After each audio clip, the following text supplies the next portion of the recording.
Envision a reality where, upon awakening, you discover that our entire existence, Earth, the celestial bodies, and the most distant stellar collections, isn't adrift in an infinite void. Instead, it's contained within the universe's most enigmatic entity, a black hole. This notion seems preposterous, even unfathomable. But what if there's a kernel of truth to it? Black holes are conventionally understood as ultimate destinations for matter and energy. However, a contingent of scientists now ponders if they might also serve as nascent origins. What lies beyond the boundary of no return could potentially be not a terminal point, but a portal. And if this concept holds, a profound question arises. Could our universe be the internal expanse of a black hole within a grander cosmic framework? This is a radical hypothesis, yet it possesses the potential to illuminate our origins, the fundamental nature of reality, and the eventual fate of all things. The boundary of existence, the true significance of the event horizon. At the core of a black hole, events unfold that defy established principles. Yet, long before reaching this central nexus, a distinct threshold exists. It's termed the event horizon. Many have encountered this term. It signifies the boundary beyond which escape is impossible. Once an object or light crosses this demarcation, not even a photon can break free. But what does this truly entail? The event horizon is not a tangible barrier. You wouldn't collide with it as a spacecraft would with an energy shield. If you were plummeting into a colossal black hole, you might not even perceive the moment of passage. There would be no peculiar illuminations, no abrupt shifts in atmospheric pressure or temperature. You wouldn't feel as though you had transgressed a definitive limit. However, from that point onward, your understanding of the spatial and temporal dimensions would begin to erode. The peculiar nature of the event horizon extends beyond what transpires after crossing it. It profoundly impacts the remainder of the cosmos. Consider it this way. The event horizon not only conceals the interior of a black hole, but actively prevents any form of information retrieval from within. Anything that enters, light, particles, energy, even the historical record of an entity, becomes severed from the external universe. It's not merely inaccessible, it's effectively eradicated from our observable reality. The black hole offers no returning signals. Once an object breaches the event horizon, it is irretrievably lost. This is where the discussion transitions from empirical science to philosophical inquiry, as the fundamental laws of physics are predicated on the principle of information conservation. Even when something is annihilated, such as a log consumed by flames, the information pertaining to its constituent atoms and energy persists. It merely transforms. Black holes, and particularly their event horizons, appear to violate this tenet. From an external vantage point, all that is discernible is the gravitational pull of the black hole drawing an additional mass. The specifics of what has been absorbed or the manner of its absorption remain unknown. These details are concealed behind the event horizon. This conundrum has perplexed physicists for decades. Furthermore, the event horizon distorts the progression of time. From an external perspective, any object descending into a black hole appears to decelerate as it approaches the edge, seemingly freezing at the surface. A spacecraft entering a black hole would appear to perpetually hover at the event horizon, gradually redshifted and eventually vanishing from sight. Yet, for those aboard the vessel, time proceeds normally. They traverse the horizon and continue their descent toward the core, entirely oblivious to their apparent stasis from an external viewpoint. Two disparate temporal experiences coexisting simultaneously. This dichotomy between the internal and external realms engenders a profound mystery. If you are positioned outside a black hole, there is no means to acquire any insight into events transpiring on the opposite side of the event horizon. The established principles of reality, as you comprehend them, space, time, causality, cease to operate in the same fashion. From this perspective, The event horizon represents the frontier of existence. Now, conceptualize this boundary from the universe's own perspective. The laws of physics are designed to enable future prognostication based on present conditions. Knowing the position and momentum of every particle within a system allows for the calculation of subsequent events. However, in the presence of a black hole, a portion of the system is rendered inaccessible. Anything beyond the event horizon is excluded from these computations. Consequently, the rest of the universe is influenced by a phenomenon that it can neither observe nor quantify. If there exist regions of the universe permanently concealed from our perception, how much can we truly ascertain? Is the pursuit of physics solely about delineating what exists, or is it confined to describing what can be detected? The event horizon compels us to confront this distinction. It reveals that even our most fundamental concepts, such as space and time, are contingent upon our location and velocity. This implies that a singular, all-encompassing narrative of the universe may not exist. Instead, there might only be fragmented accounts, interwoven from the limited perspectives of individual observers. Some physicists theorize that all occurrences within a black hole might be encoded upon its surface, specifically the event horizon. This hypothesis originates from a theoretical framework known as the holographic principle. It posits that the event horizon could potentially encapsulate all information pertaining to the black hole's interior, functioning as a two-dimensional blueprint that projects a three-dimensional reality. If accurate, this would imply that the event horizon is more than a mere demarcation. It would function as a cosmic data repository, preserving everything that has ever entered the black hole, not as physical entities, but as informational patterns. This is a revolutionary concept, still under active investigation, yet it holds the promise of resolving some of physics' most persistent enigmas, including the question of whether information is truly irretrievable. No direct observation of an event horizon has ever been made, though its effects have been detected, such as the shadow cast by a black hole, famously imaged by the Event Horizon Telescope in 2019.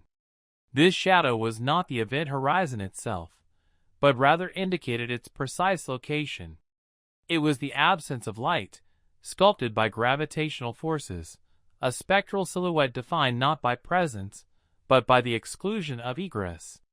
Akin to the horizon on Earth, the event horizon of a black hole marks the limit of our visual reach, though not necessarily the limit of existence itself. Beyond it may lie realms we can never access, measure, or comprehend. The concealed architecture underlying spacetime. According to Albert Einstein's theory of general relativity, gravity is not a force in the conventional sense. Rather, it represents the manner in which mass and energy warp the very fabric of spacetime. The greater the concentration of mass within a confined area, the more pronounced the curvature becomes. In the instance of a black hole, this curvature intensifies to such an extent that space folds in upon itself, and time decelerates to a standstill at its periphery. In Earth's vicinity, gravity causes a negligible deflection of light, sufficient only for GPS satellites to recalibrate their atomic clocks. However, around a black hole, this deflection becomes so extreme that light can encircle it in perfect orbits, ensnared within a construct of distorted geometry. If one were to direct a beam of light horizontally at a precise distance from a black hole, the light could traverse multiple circuits around the anomaly before eventually being absorbed. This specific distance is termed the photon sphere, and it delineates an unstable region where light itself becomes a captive of curved space. Deeper within, near the event horizon, even more peculiar phenomena occur. Spacetime not only warps, but begins to contort. For an object in free fall, the directional flow of time and the spatial orientation start to interchange. Progression through time becomes synonymous with inward movement toward the singularity. This explains the impossibility of altering course and escaping. It would be akin to attempting to reverse the temporal flow. Upon crossing the event horizon, the inherent geometry compels unidirectional movement downward. The mathematical framework of general relativity permits a multitude of unconventional configurations within a black hole, shapes that may defy comprehension in our external reality, but are mathematically feasible under such extreme gravitational conditions. One such possibility is a phenomenon known as a closed time-like curve. In essence, this represents a trajectory through spacetime that loops back upon itself. Following such a path could lead one back to their point of origin, either spatially or temporally. These loops emerge in certain solutions to Einstein's equations, particularly within the distorted spacetimes characteristic of rotating black holes. This concept arises from a classification of black holes known as the Kerr black hole. Unlike a non-rotating black hole, a Kerr black hole possesses angular momentum, essentially spinning like a colossal cosmic vortex. This rotational motion not only distorts the infalling matter, but also warps the surrounding spacetime. The greater its rotational velocity, the more pronounced the warping effect becomes. According to the mathematical models, in the vicinity of a spinning black hole's core, this twisting effect becomes so potent that it might enable a traversal of spacetime that curves back into one's own past. These temporal loops do not necessitate a time machine. They arise organically within the peculiar geometry internal to the black hole, resembling intricate folds within a fabric. If such loops are indeed viable, could entities within a black hole transcend temporal boundaries? Could events within its confines endlessly repeat? Could particles or even information escape such cyclical confinement? Physicists remain uncertain regarding the ontological status of closed time-like curves, pondering whether they are genuine phenomena or mere mathematical artifacts. It is conceivable that undiscovered physical laws preclude their formation. Alternatively, the universe's finite duration might preclude their manifestation. Nevertheless, their mere theoretical emergence highlights the remarkable flexibility and strangeness of spacetime when subjected to extreme forces. Another concept derived from this hidden geometry is the notion of folded space. Within a black hole, spatial dimensions can be contorted in ways that are both extreme and unanticipated. In certain theoretical constructs, the core of a black hole is not a singular point but rather a conduit, a shortcut through space and time, commonly referred to as a wormhole. Wormholes are solutions within Einstein's equations that depict two distinct regions of space interconnected by a constricted passage. Theoretically, an object could traverse a wormhole and emerge in a vastly different location or even at a different temporal point. These wormholes, in their natural state, are inherently unstable, at least without the presence of exotic matter to sustain them. However, their underlying geometry is mathematically sound. In specific models involving rotating or electrically charged black holes, the internal core does not collapse to a dimensionless point, but rather opens into a bridge leading elsewhere. Certain geometric configurations of this nature would even permit an avoidance of the singularity altogether, facilitating passage through the black hole rather than succumbing to its destructive forces. The concept of a concealed passage or a folded bridge beneath the surface of a black hole is profoundly speculative. Concrete evidence for its possibility remains elusive. Yet, if spacetime can be molded into loops and tunnels, it suggests that black holes might serve not merely as endpoints but as gateways. Other observational evidence points to peculiar geometric behavior near black holes, including the phenomenon known as frame dragging. This effect, caused by the rotational momentum of a massive object, results in the twisting of surrounding space. In close proximity to a rapidly spinning black hole, this dragging becomes so intense that it compels all nearby matter to rotate in unison. Even if one attempted to maintain a stationary position, they would be involuntarily carried along. Space itself is caught in a rotational embrace. This distorted geometry leads to the breakdown of conventional directional orientation.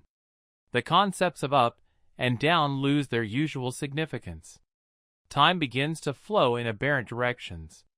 As one approaches the central region, every rule previously assumed to apply gradually disintegrates. The geometry beneath the surface deviates from the predictable patterns of ordinary reality. The deeper one penetrates, the less applicable conventional rules become. The coordinate systems we utilize to delineate space lose their coherence. The spatial separation between points becomes indeterminate. Time becomes inextricably entwined with space and motion, becoming trapped in irreversible trajectories. These are the logical consequences derived from pushing Einstein's equations to their ultimate limits. Within the paradigm of general relativity, geometry serves as the grand stage upon which the universe enacts its narrative. And in the vicinity of a black hole, this stage transforms into a bewildering theater of curves, loops, and spirals, a realm where straight lines distort and time itself may follow circular paths. The event horizon may represent the boundary of our observational capacity, but it does not signify the limits of geometric possibility. Beneath it lies a hidden domain, a world potentially replete with folded space, contorted time, and a locus where the very structure of the cosmos implodes. The singularity, a crisis in our comprehension. The term, singularity, evokes imagery of an infinitesimal point at the heart of a black hole, a locale where all matter is compressed into non-existence, a point devoid of dimension but possessing infinite density. Gravity becomes so overwhelming at this nexus that the concepts of space and time lose all meaning. While this depiction is dramatic, it may also be inaccurate. The reality is that the singularity might not be a physical location at all, but rather an indication that our mathematical models, and even our most advanced physical theories falter. In the realm of physics, the appearance of infinity typically signals a breakdown in a theoretical framework. Infinity is not a numerical value one can attain. It is an alarm indicator, signifying that a theory has been extended beyond its operational limits. Within general relativity, the singularity manifests as a region where spacetime curvature is too extreme to be described by the existing equations. Gravity escalates incessantly, exceeding all measurable scales. The formulas governing motion, energy, and light cease to yield coherent results, instead producing nonsensical outputs. This occurs precisely at the center of a black hole, the presumed point of collapse for all infalling matter. However, general relativity is not an all-encompassing theory. It is a theory of gravitation, of macroscopic phenomena, encompassing planets, stars, and galaxies. It does not incorporate the principles governing subatomic entities, such as atoms or elementary particles. These are the domain of quantum mechanics. Currently, these two fundamental theories exhibit poor compatibility. This incompatibility becomes a significant issue in environments like the core of a black hole, where both gravitational and quantum effects are exceptionally potent. It is impossible to disregard either one. Yet, a unified theory that harmonizes both remains elusive. Therefore, when we refer to a singularity, we are, in essence, describing a point at which our current understanding reaches its limit. It is not a point in space, but a question mark. What precisely happens to matter and energy that are drawn into a black hole? Do they undergo perpetual compression? Are they obliterated? Do they emerge in an alternate universe? Our prevailing theories offer no definitive answer. This is not due to an absence of a resolution, but rather a lack of the necessary tools to ascertain it. Certain physicists propose that the singularity will cease to exist once a comprehensive theory of quantum gravity is formulated, a theory that seamlessly integrates the warping of space with the inherent uncertainty of particles. In such a future theoretical framework, gravity might not manifest as a smooth curvature, as depicted in Einstein's model, but rather as discrete units, akin to pixels on a screen. Space and time themselves could possess a minimum quantifiable unit. If this proves true, then it is conceivable that a singularity never truly forms.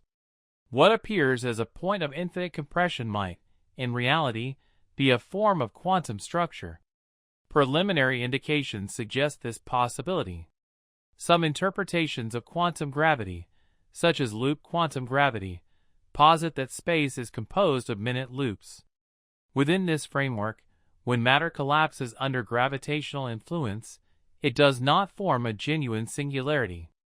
Instead, these loops generate a repulsive pressure that impedes further compression, resulting in a rebound rather than an inescapable abyss. Other theoretical frameworks, such as string theory, pursue a different avenue. They propose that all matter is constituted by minuscule vibrating strings, far smaller than atoms. In these models, extreme conditions, such as those encountered near the center of a black hole, alter the fundamental nature of these strings. Novel particle types or additional dimensions might materialize. Consequently, the singularity would not be a locus where laws are broken, but rather where new laws assume precedence. Although the validity of these hypotheses, if any, remains undetermined, they share a common thread. They regard the singularity not as an ultimate truth, but as an indicator.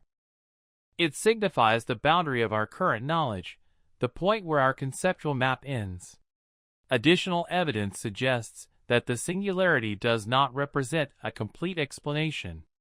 For instance, in the nascent stages of the universe, immediately following the Big Bang, cosmological equations also predicted a singularity, with the entire cosmos compressed into a single point. However, the prevailing scientific consensus now holds that this primordial state was not a true singularity, but rather an exceedingly dense, intensely hot, and chaotic moment that we have yet to fully comprehend, a period where quantum effects played a paramount role. Thus, black hole singularities may bear resemblance to this early cosmic state, not as tangible entities, but as markers of phenomena currently beyond our grasp. A significant impediment to studying black holes is our inability to directly probe the conditions near their centers. Our sole resources consist of theoretical frameworks, mathematical inferences, and observable patterns from external vantage points. Regarding the singularity itself, we are effectively blind. This amplifies the urgency of the matter. If our current models yield infinite values, it necessitates the development of novel theoretical constructs. Physics extends beyond mere description of observable phenomena. It involves the identification of fundamental principles that elucidate the underlying reasons for observed behaviors. Furthermore, the concept of a singularity introduces another perplexing issue. If it represents a region where time ceases to exist, what becomes of the principle of causality? What is the implication for our understanding of the future? Does time definitively halt, or does it reconfigure into an alternate form? Our conventional modes of reasoning become inapplicable. A singularity is not merely a spatial anomaly. It presents a logical paradox. It raises the question of whether the universe consistently adheres to logical progression, or if there exist domains where reason itself breaks down. Like explorers venturing towards an uncharted island, many scientists anticipate discovering novel ideas, advanced mathematical frameworks, and new governing principles at this cosmic frontier. Encouragingly, progress is already being made. New observations of black holes, ranging from gravitational wave detections to detailed imaging of their shadows, are yielding increasingly precise data. The synergy of advanced telescopic capabilities and refined theoretical models may eventually enable us to unravel the mysteries at the heart of these cosmic enigmas. Are all black holes internally identical? From an external perspective, black holes appear to behave uniformly. However, the internal reality is considerably more complex. Just as stars exhibit a wide array of sizes and classifications, black holes may possess distinct internal characteristics. Externally, they might present a similar appearance, a dark sphere enveloped by swirling gas, but internally, they could harbor vastly different phenomena. The most evident differentiation among black holes lies in their mass. Some are merely a few times the mass of our Sun, while others are millions or even billions of times more massive. These colossal entities are known as supermassive black holes and reside at the centers of galaxies. Conversely, there exist diminutive black holes, potentially formed during the early universe, prior to the emergence of stars or planets. These are referred to as primordial black holes. Each of these categories may distort spacetime in its own unique manner. Stellar mass black holes are the result of a star's demise in a supernova explosion. These typically possess masses ranging from 5 to 50 times that of the Sun. Their event horizons span a mere few kilometers in width. The gravitational forces in their vicinity are extraordinarily intense. If one were to fall towards such a black hole, the gravitational pull experienced by their feet would be significantly stronger than that acting upon their head, resulting in a stretching effect known as spaghettification. This phenomenon occurs rapidly in smaller black holes, well before reaching the central singularity. Now, consider a considerably more massive black hole, a supermassive one, akin to those found at the heart of the Milky Way. Its event horizon can extend for millions of kilometers, vast enough to encompass orbits the size of our solar system. Yet, the gravitational gradient at the event horizon is surprisingly gentle. If one were to fall into such a black hole, the initial experience might be entirely unremarkable. The disparity in gravitational pull between one's head and feet would be minuscule, preventing any sensation of stretching. The passage across the horizon would be smooth, devoid of pain or pressure. Only much closer to the core would the gravitational forces intensify. This difference in scale hints at a significant underlying principle. The internal structure of a supermassive black hole may differ substantially from that of a smaller one. Extended durations could allow for greater stability before structural failure. Such increased temporal allowances might facilitate more intricate internal interactions. Theoretically, this could even provide sufficient spatial and temporal resources for entirely novel physical laws to manifest deep within. Some theoretical physicists posit that supermassive black holes might not merely be larger, but fundamentally distinct. Their sheer scale could foster stable internal zones, areas where particles could persist for extended periods, or where quantum phenomena might alter material behavior. Certain speculative frameworks even propose that colossal black holes could harbor distinct internal surfaces, or regions with altered geometries, wherein the established rules of space and time fracture and subsequently reconfigure in novel ways.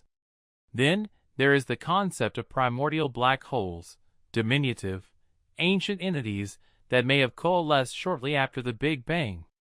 These would not originate from the demise of stars. Instead, they would arise from areas of intense density within the nascent universe, where matter collapsed before galaxies had even begun to form.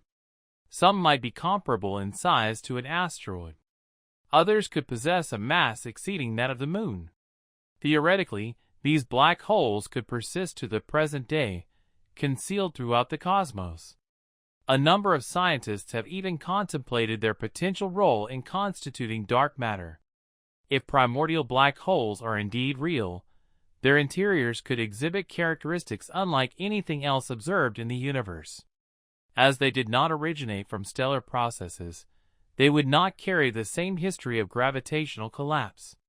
Their formation might have bypassed fusion or supernova phases entirely. Rather, their genesis would be purely geometric, a folding of space upon itself devoid of the typical effusion of heat and light. Given their diminutive size, quantum effects would exert a dominant influence within them. Hawking radiation, the gradual emission of particles that leads to the shrinkage of black holes, would be more pronounced. If they were sufficiently small, some might have already dissipated entirely.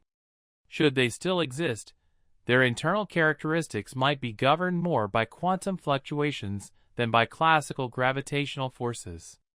Instead of a uniform singularity, they might contain oscillating fields, energy loops, or unusual forms of matter. Another intriguing consideration is whether black holes possessing electric charge or angular momentum exhibit different internal configurations. A non-rotating, uncharged black hole represents the most elementary type, known as a Schwarzschild black hole. However, most actual black holes deviate from this simplicity. They possess rotation, and many may hold some degree of electric charge, at least for a transient period. A rotating or charged black hole presents a more intricate internal structure. Rather than a singular, point-like singularity, it might feature a ring or a loop where the concept of space becomes indeterminate. In certain mathematical formulations, this ring-like singularity could provide a gateway to other spatial regions, potentially even to alternate universes.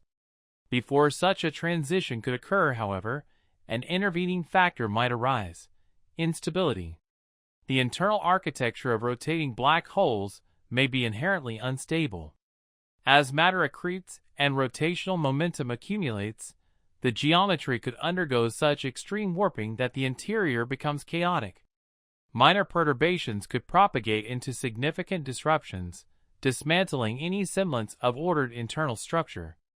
This implies that actual rotating black holes might not possess serene, tunnel-like interiors, but rather turbulent environments of distorted spacetime where no trajectories remain predictable and no certain outcomes can be forecasted.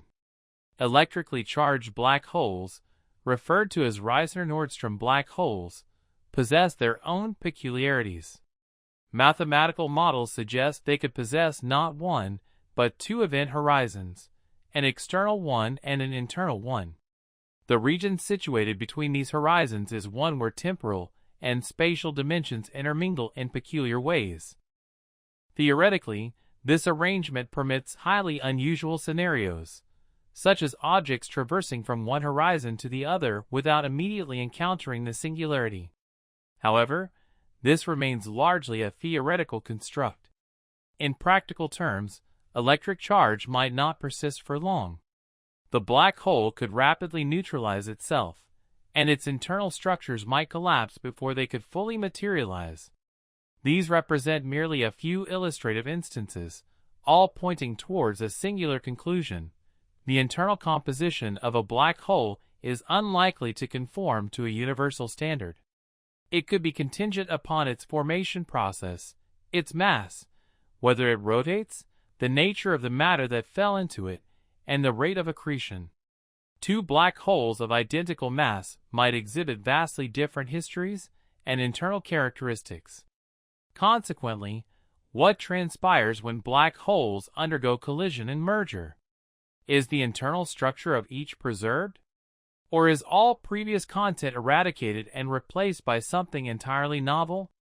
Gravitational wave observatories, such as LIGO, have provided empirical confirmation that black holes do indeed merge. These disturbances in spacetime chronicle their orbital paths, their violent coalescence, and their eventual stabilization into a single entity. Nevertheless, the internal dynamics during this process remain an enigma. Some physicists speculate whether the internal configurations of black holes might retain information that could survive such cataclysmic events. Others contend that any pre-existing internal content is either scrambled or irretrievably lost. If intrinsic differences exist within black holes, it is conceivable that these disparities could imprint subtle signatures upon the gravitational waves they generate.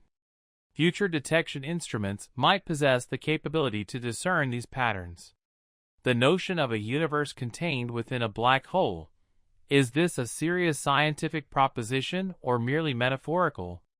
A peculiar concept within physics posits the following: if one were to aggregate the entirety of mass within the observable universe, every galaxy, star, planet, atom, and particle, and assess the resultant gravitational force, it would be possible to calculate a value known as the Schwarzschild radius. This represents the radius to which all this mass would need to be compressed into a spherical form to become a black hole. The intriguing revelation is that, upon performing this calculation, the resultant radius is approximately equivalent in magnitude to the size of the universe itself. This raises a profound and speculative question. Is the universe already situated within a black hole? If the cumulative mass of the universe is contained within its own Schwarzschild radius, then, from a specific perspective, the universe fulfills the fundamental criterion for being a black hole. Initially, this might appear to be a numerical coincidence, a mere artifact of calculation. After all, the universe is not undergoing collapse. It is in a state of expansion. We do not perceive an overwhelming gravitational pull. However, the mathematical implications extend further. Black holes are not solely defined by their gravitational collapse, but also by the resultant curvature of spacetime they produce.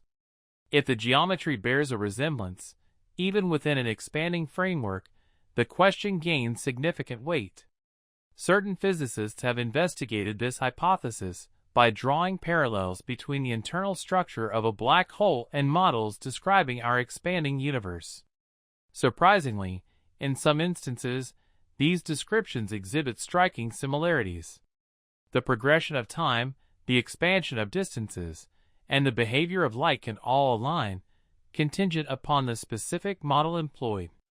Within a black hole, beyond the event horizon, temporal and spatial dimensions effectively swap their roles. What was once a spatial direction transforms into a temporal dimension. In an expanding universe, a comparable phenomenon occurs. Space stretches uniformly in all directions, and the boundary of the past, the Big Bang, functions analogously to a type of horizon. Information preceding this point is inaccessible, and knowledge of it cannot propagate forward. It represents a limit, much like the boundary of a black hole. Additional, more technical considerations lend credence to this perspective. In a seminal paper published during the 1960s, physicist Andrei Sakharov proposed that the Big Bang might, in fact, represent the opposite side of a black hole, not a point of ultimate collapse, but a rebound. Subsequent theoretical explorations have built upon this concept. Could a black hole singularity potentially serve as the genesis of a new universe? Rather than signifying an end, does the matter and energy that fall into a black hole transition to another location? Not into a void, but into a novel spatial domain, akin to a cosmic incubator? Certain solutions derived from Einstein's field equations permit black holes to connect with other regions of spacetime, potentially even giving rise to nascent universes on the opposing side. The interior of the black hole thus becomes the origin of something new. From an external vantage point, the black hole appears as a simple object, yet within its confines, it might host the genesis of an entire cosmos. This perspective fundamentally reorients our understanding of black holes. Instead of representing ultimate destinations, they are reimagined as points of origin. If this is indeed a possibility, then it follows that our universe might have originated in a similar fashion, not from nothingness, but from the internal environment of a black hole within some larger cosmic structure. This conceptualization possesses an inherent elegance. It could provide an explanation for the universe's inherent energy levels. Black holes are characterized by precise balances of energy, pressure, and temperature. Our universe also exhibits these properties, present in precisely the proportions required for the formation of stars, galaxies, and life. If the universe is indeed the interior of a black hole, then perhaps these specific conditions are not arbitrary, but are governed by more fundamental laws pertaining to the operation of black holes within a grander cosmic system. Does the assertion that the universe resides within a black hole carry any physical significance, or is it merely a conceptual interpretation of mathematical equations? There is no discernible edge that we can traverse, no surface upon which we can definitively point and declare, "Here is the event horizon." We are not ensnared, and light is capable of propagation. Furthermore, we observe no external entity. There is no parent universe, no cosmic observer scrutinizing our descent. Certain physicists advocate for a cautious approach to this hypothesis.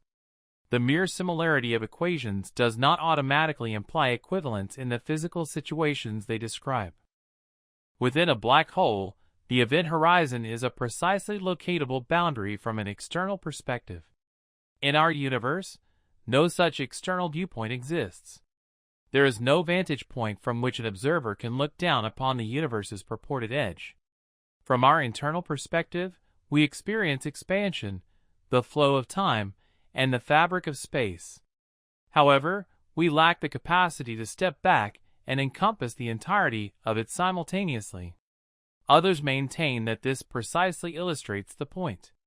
Perhaps there is no external realm. Perhaps the universe resembles a black hole not because it is contained within one, but because both black holes and universes adhere to the same underlying cosmic pattern. It is conceivable that the fundamental laws governing the formation of a black hole also dictate the structure of reality as a whole.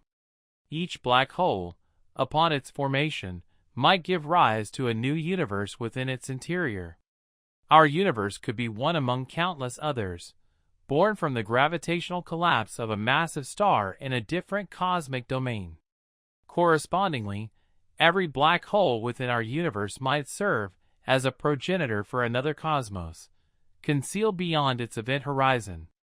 This scenario would engender a cosmological tree, a network of interconnected universes branching outwards, each originating from the collapse of matter in another.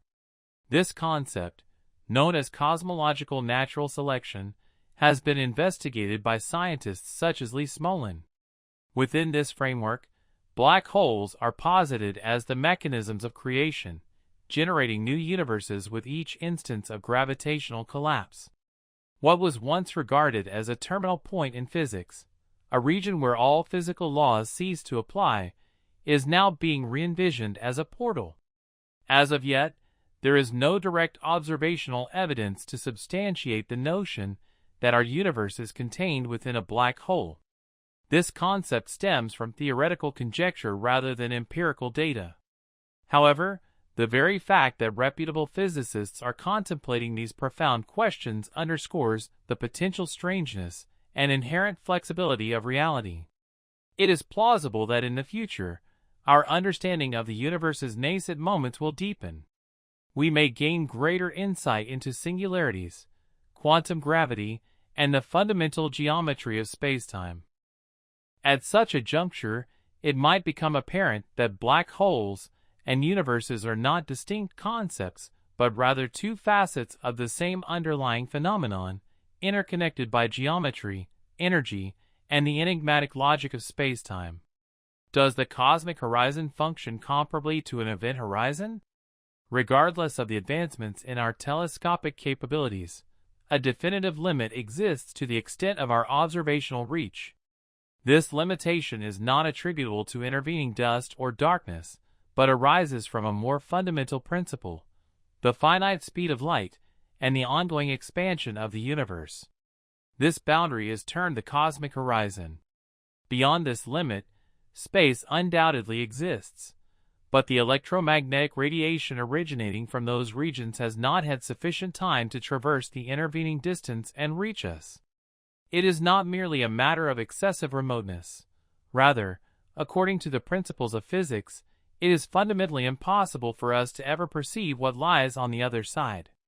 And it is precisely here that the situation begins to sound familiar, for in numerous respects, this cosmic horizon exhibits characteristics analogous to the event horizon of a black hole. The event horizon of a black hole represents the point of no return. From an external perspective, it functions as a unidirectional barrier. Information can enter, but it cannot exit. Observation beyond this boundary is impossible, and escape from its gravitational influence is unattainable. Now, consider our cosmic horizon. We can survey vast expanses of the cosmos, observing galaxies as they existed in the distant past, but only up to a certain point. Beyond this limit, galaxies are receding from us at such accelerated velocities driven by the universe's expansion, that their emitted light will ultimately be incapable of reaching us. This is not due to their velocity through space, but rather because spacetime itself is stretching at a rate exceeding the speed of light. It is akin to attempting to run on a treadmill whose length is continuously increasing with each stride. Eventually, progress becomes impossible, thereby establishing a form of horizon. Are these two types of horizons fundamentally identical, or do they merely share superficial resemblances?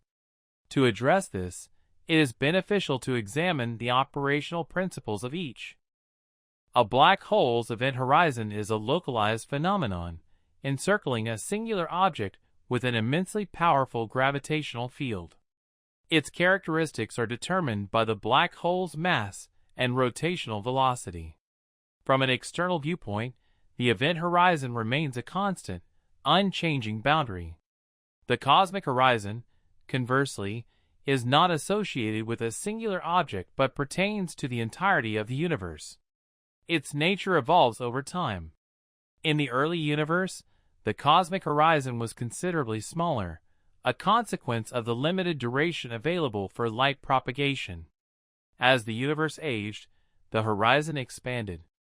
However, certain regions of the cosmos are now beginning to recede beyond our observational reach once more.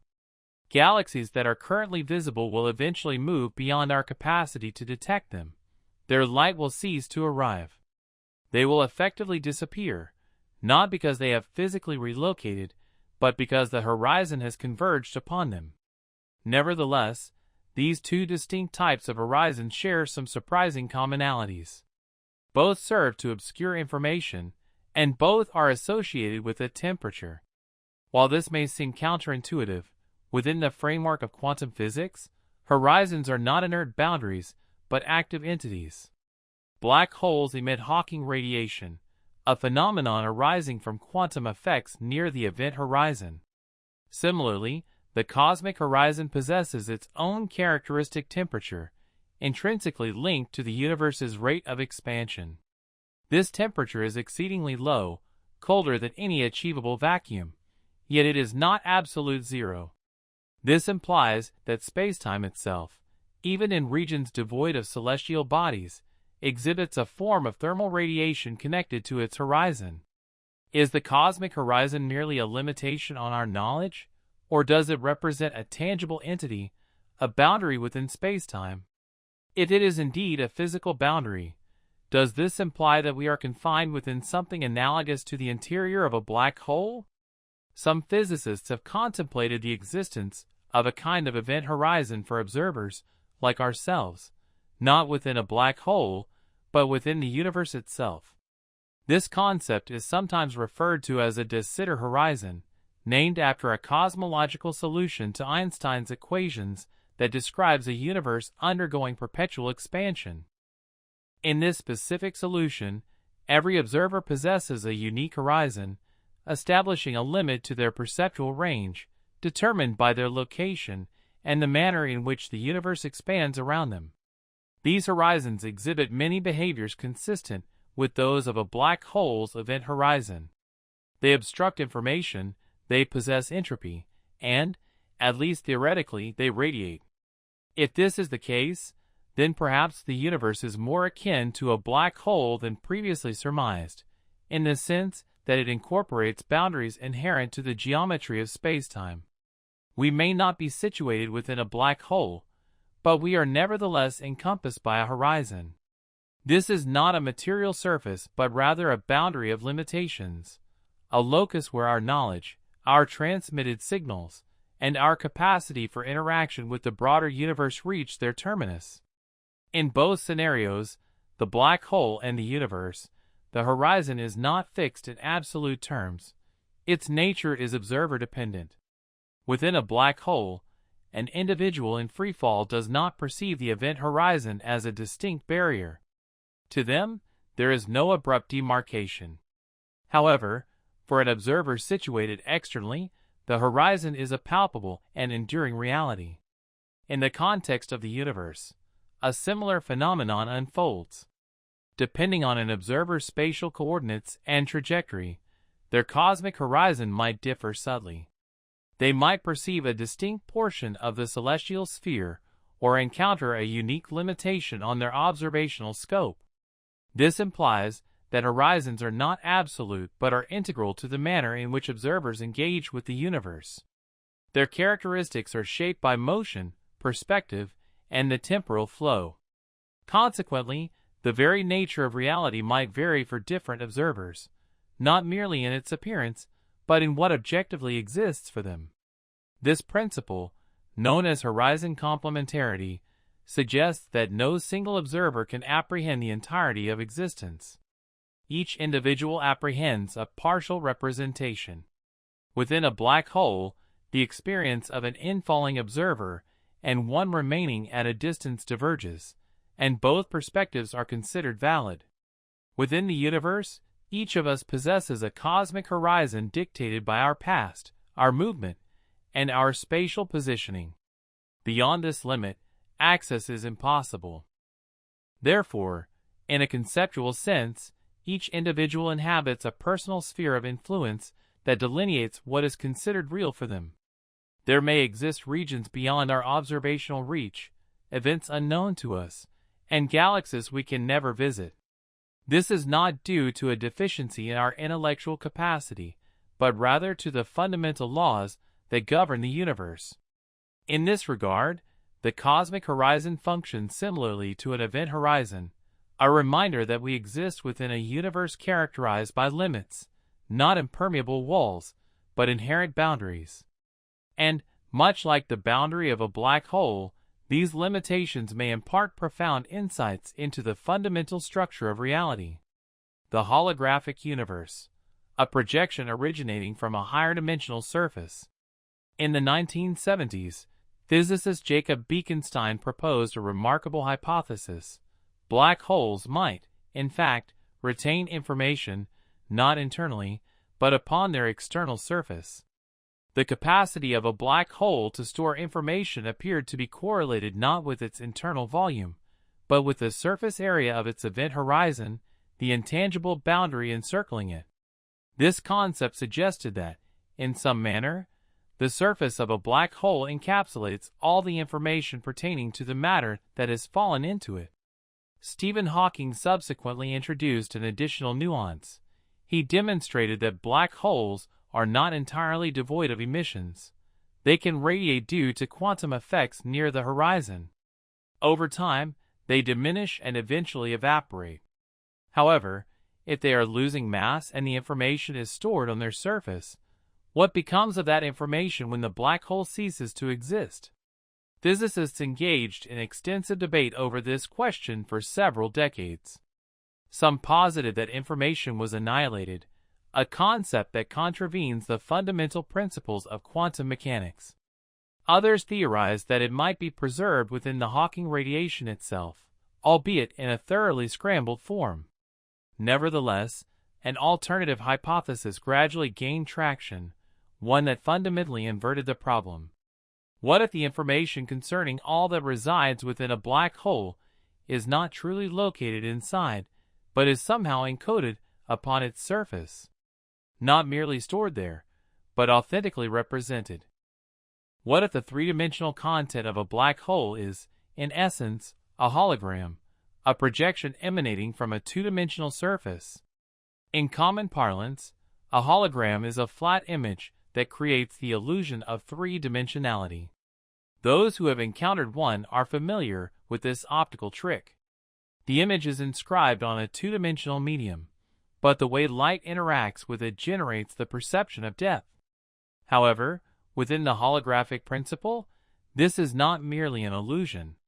The underlying concept is that a complete three-dimensional reality, encompassing space, time, gravity, and all phenomena we experience, could potentially be described by information residing on a two-dimensional surface. Consider, for example, a cube of space. This cube contains information, including stars, planets, and atoms, distributed throughout its volume. Yet, the holographic principle suggests that the total amount of information contained within this cube might be constrained by the area of its surface, rather than its volume. Similar to the scenario involving black holes, this idea received significant impetus in 1997 when theoretical physicist Juan Meldacena devised a method to bridge two seemingly disparate theories. One theory described gravity within a five-dimensional spatial framework, a conceptual, bulk, space, while the other described quantum fields devoid of gravity on the four-dimensional boundary of that space. These two theories, despite their vastly different mathematical formalisms, were found to be mathematically equivalent. Every phenomenon occurring in the five-dimensional universe with gravity had a corresponding representation in the four-dimensional universe without gravity. It was akin to having two distinct languages narrating the same story. This equivalence became known as the AD/CFT correspondence, an abbreviation for anti-de Sitter space conformal field theory. While this correspondence applies to a specialized type of universe, not precisely mirroring our own, it demonstrated the theoretical feasibility of a holographic description of reality. A universe incorporating gravity could be comprehensively accounted for by a theory that lacks gravity and exists on a lower dimensional surface. Within this framework, spacetime in the bulk could emerge from quantum information situated on the boundary. This marked a pivotal moment in theoretical physics.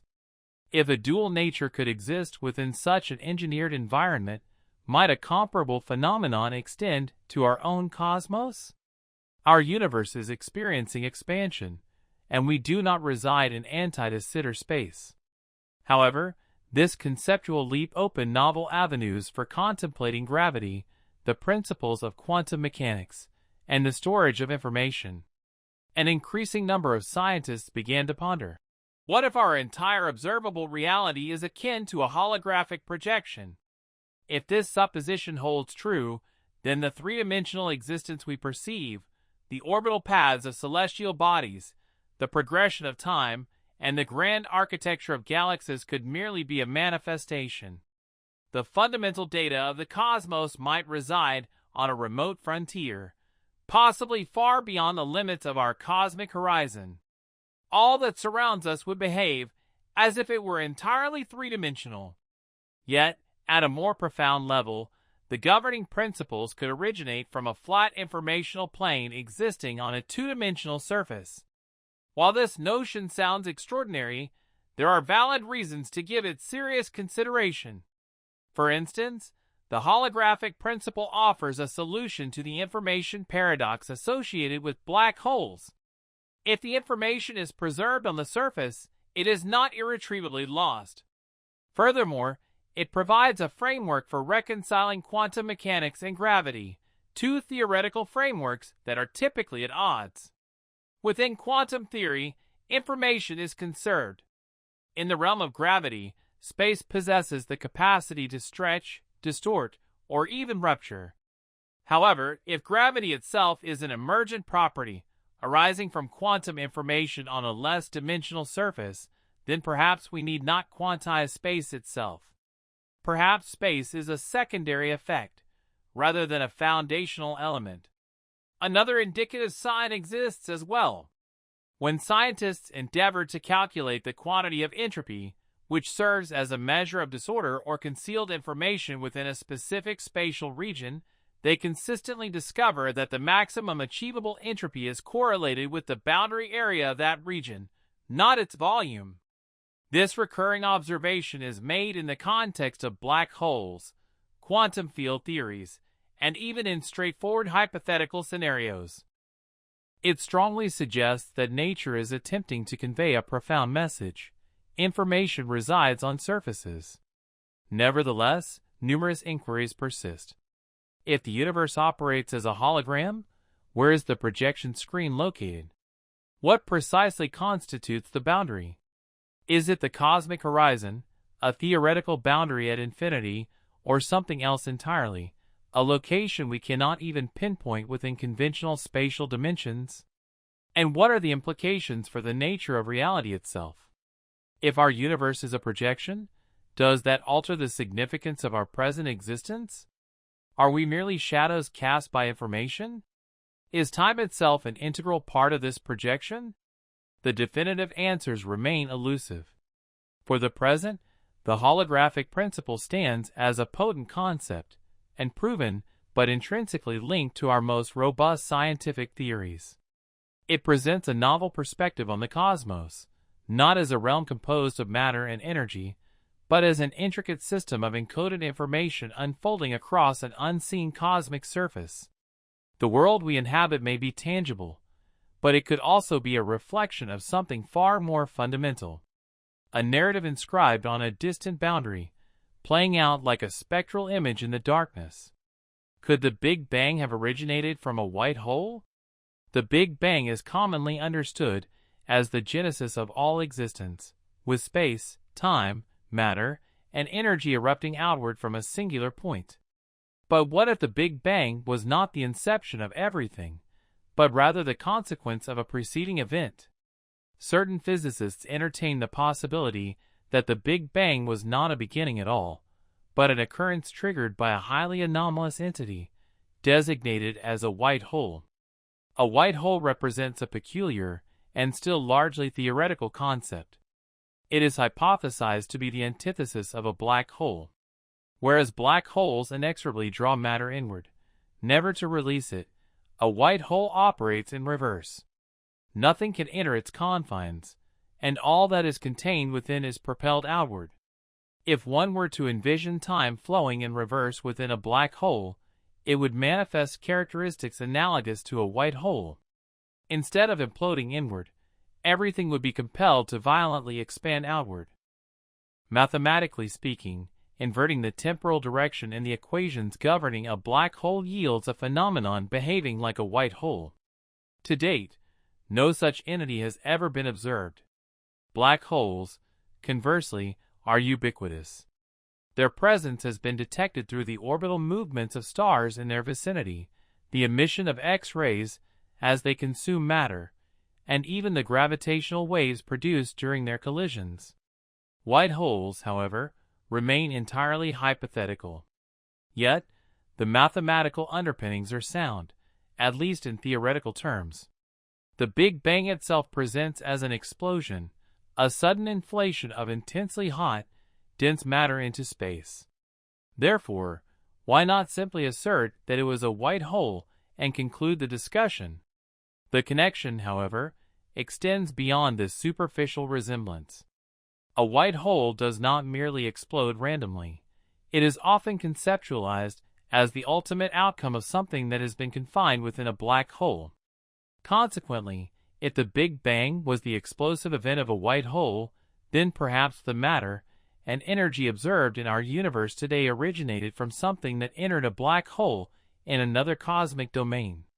It is conceivable that our universe is, in fact, the interior of a white hole that formed when a black hole collapsed within a larger, antecedent universe. The matter contained within a black hole in one cosmic entity could be compressed to such an extreme degree that it erupts from the opposite side, thereby creating an entirely novel region of spacetime.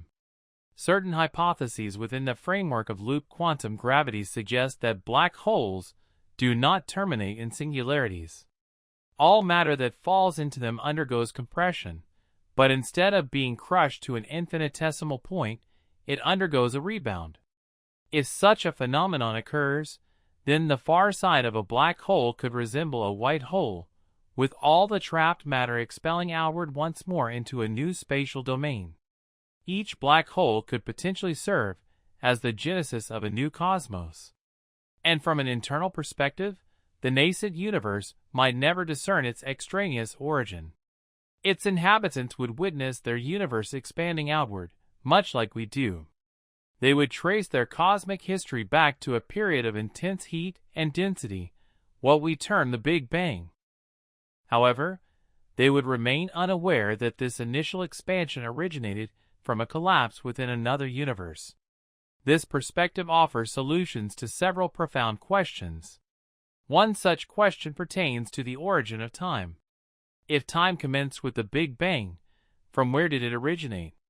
What set the initial process in motion? If our universe was born from a black hole in another cosmic entity, then time was already in flux.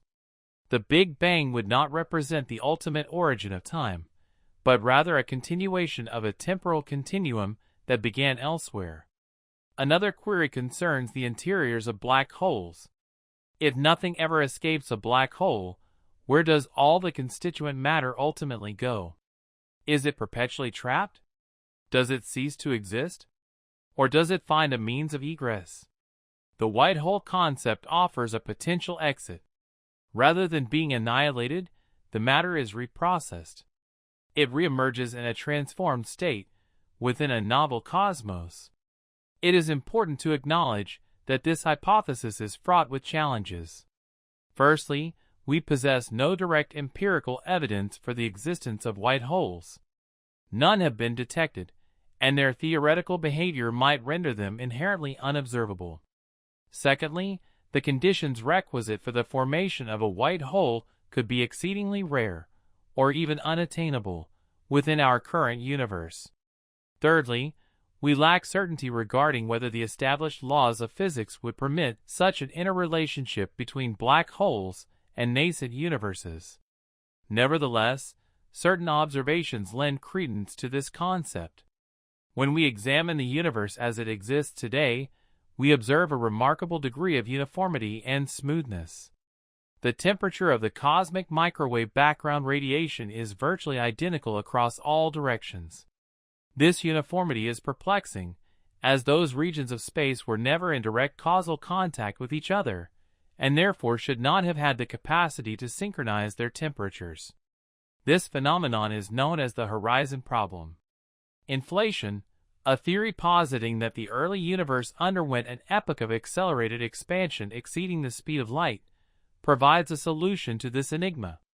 However, the white hole hypothesis also offers a plausible explanation.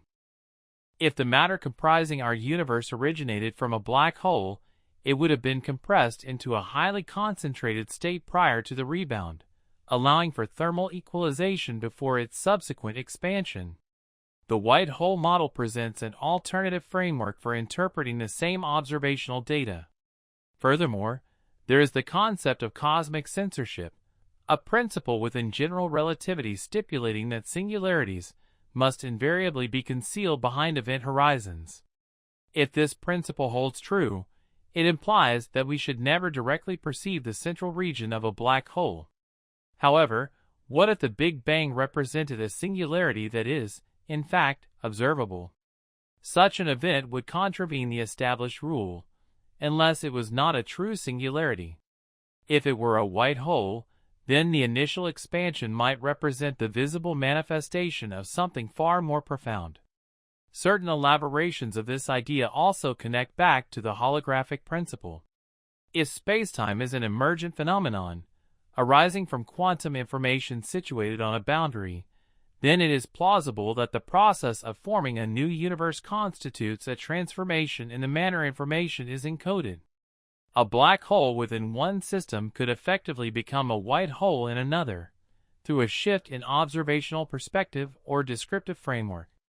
Other researchers have attempted to formulate direct models of white holes. Some hypothesize that they could arise naturally as black holes age and undergo evaporation. After shedding a significant portion of their mass, a black hole might transition into a white hole state, expelling the entirety of the matter it had previously absorbed. This process would occur near the terminal phase of a black hole's existence, potentially after billions or even trillions of years. However, in such a scenario, it would not result in the creation of a new universe, but rather a redistribution of matter back into our own. Nevertheless, the core idea persists. Perhaps our Big Bang was a unique white hole event. Not the conclusion of a black hole within our universe, but rather the emergence from a black hole situated in a completely different cosmic context.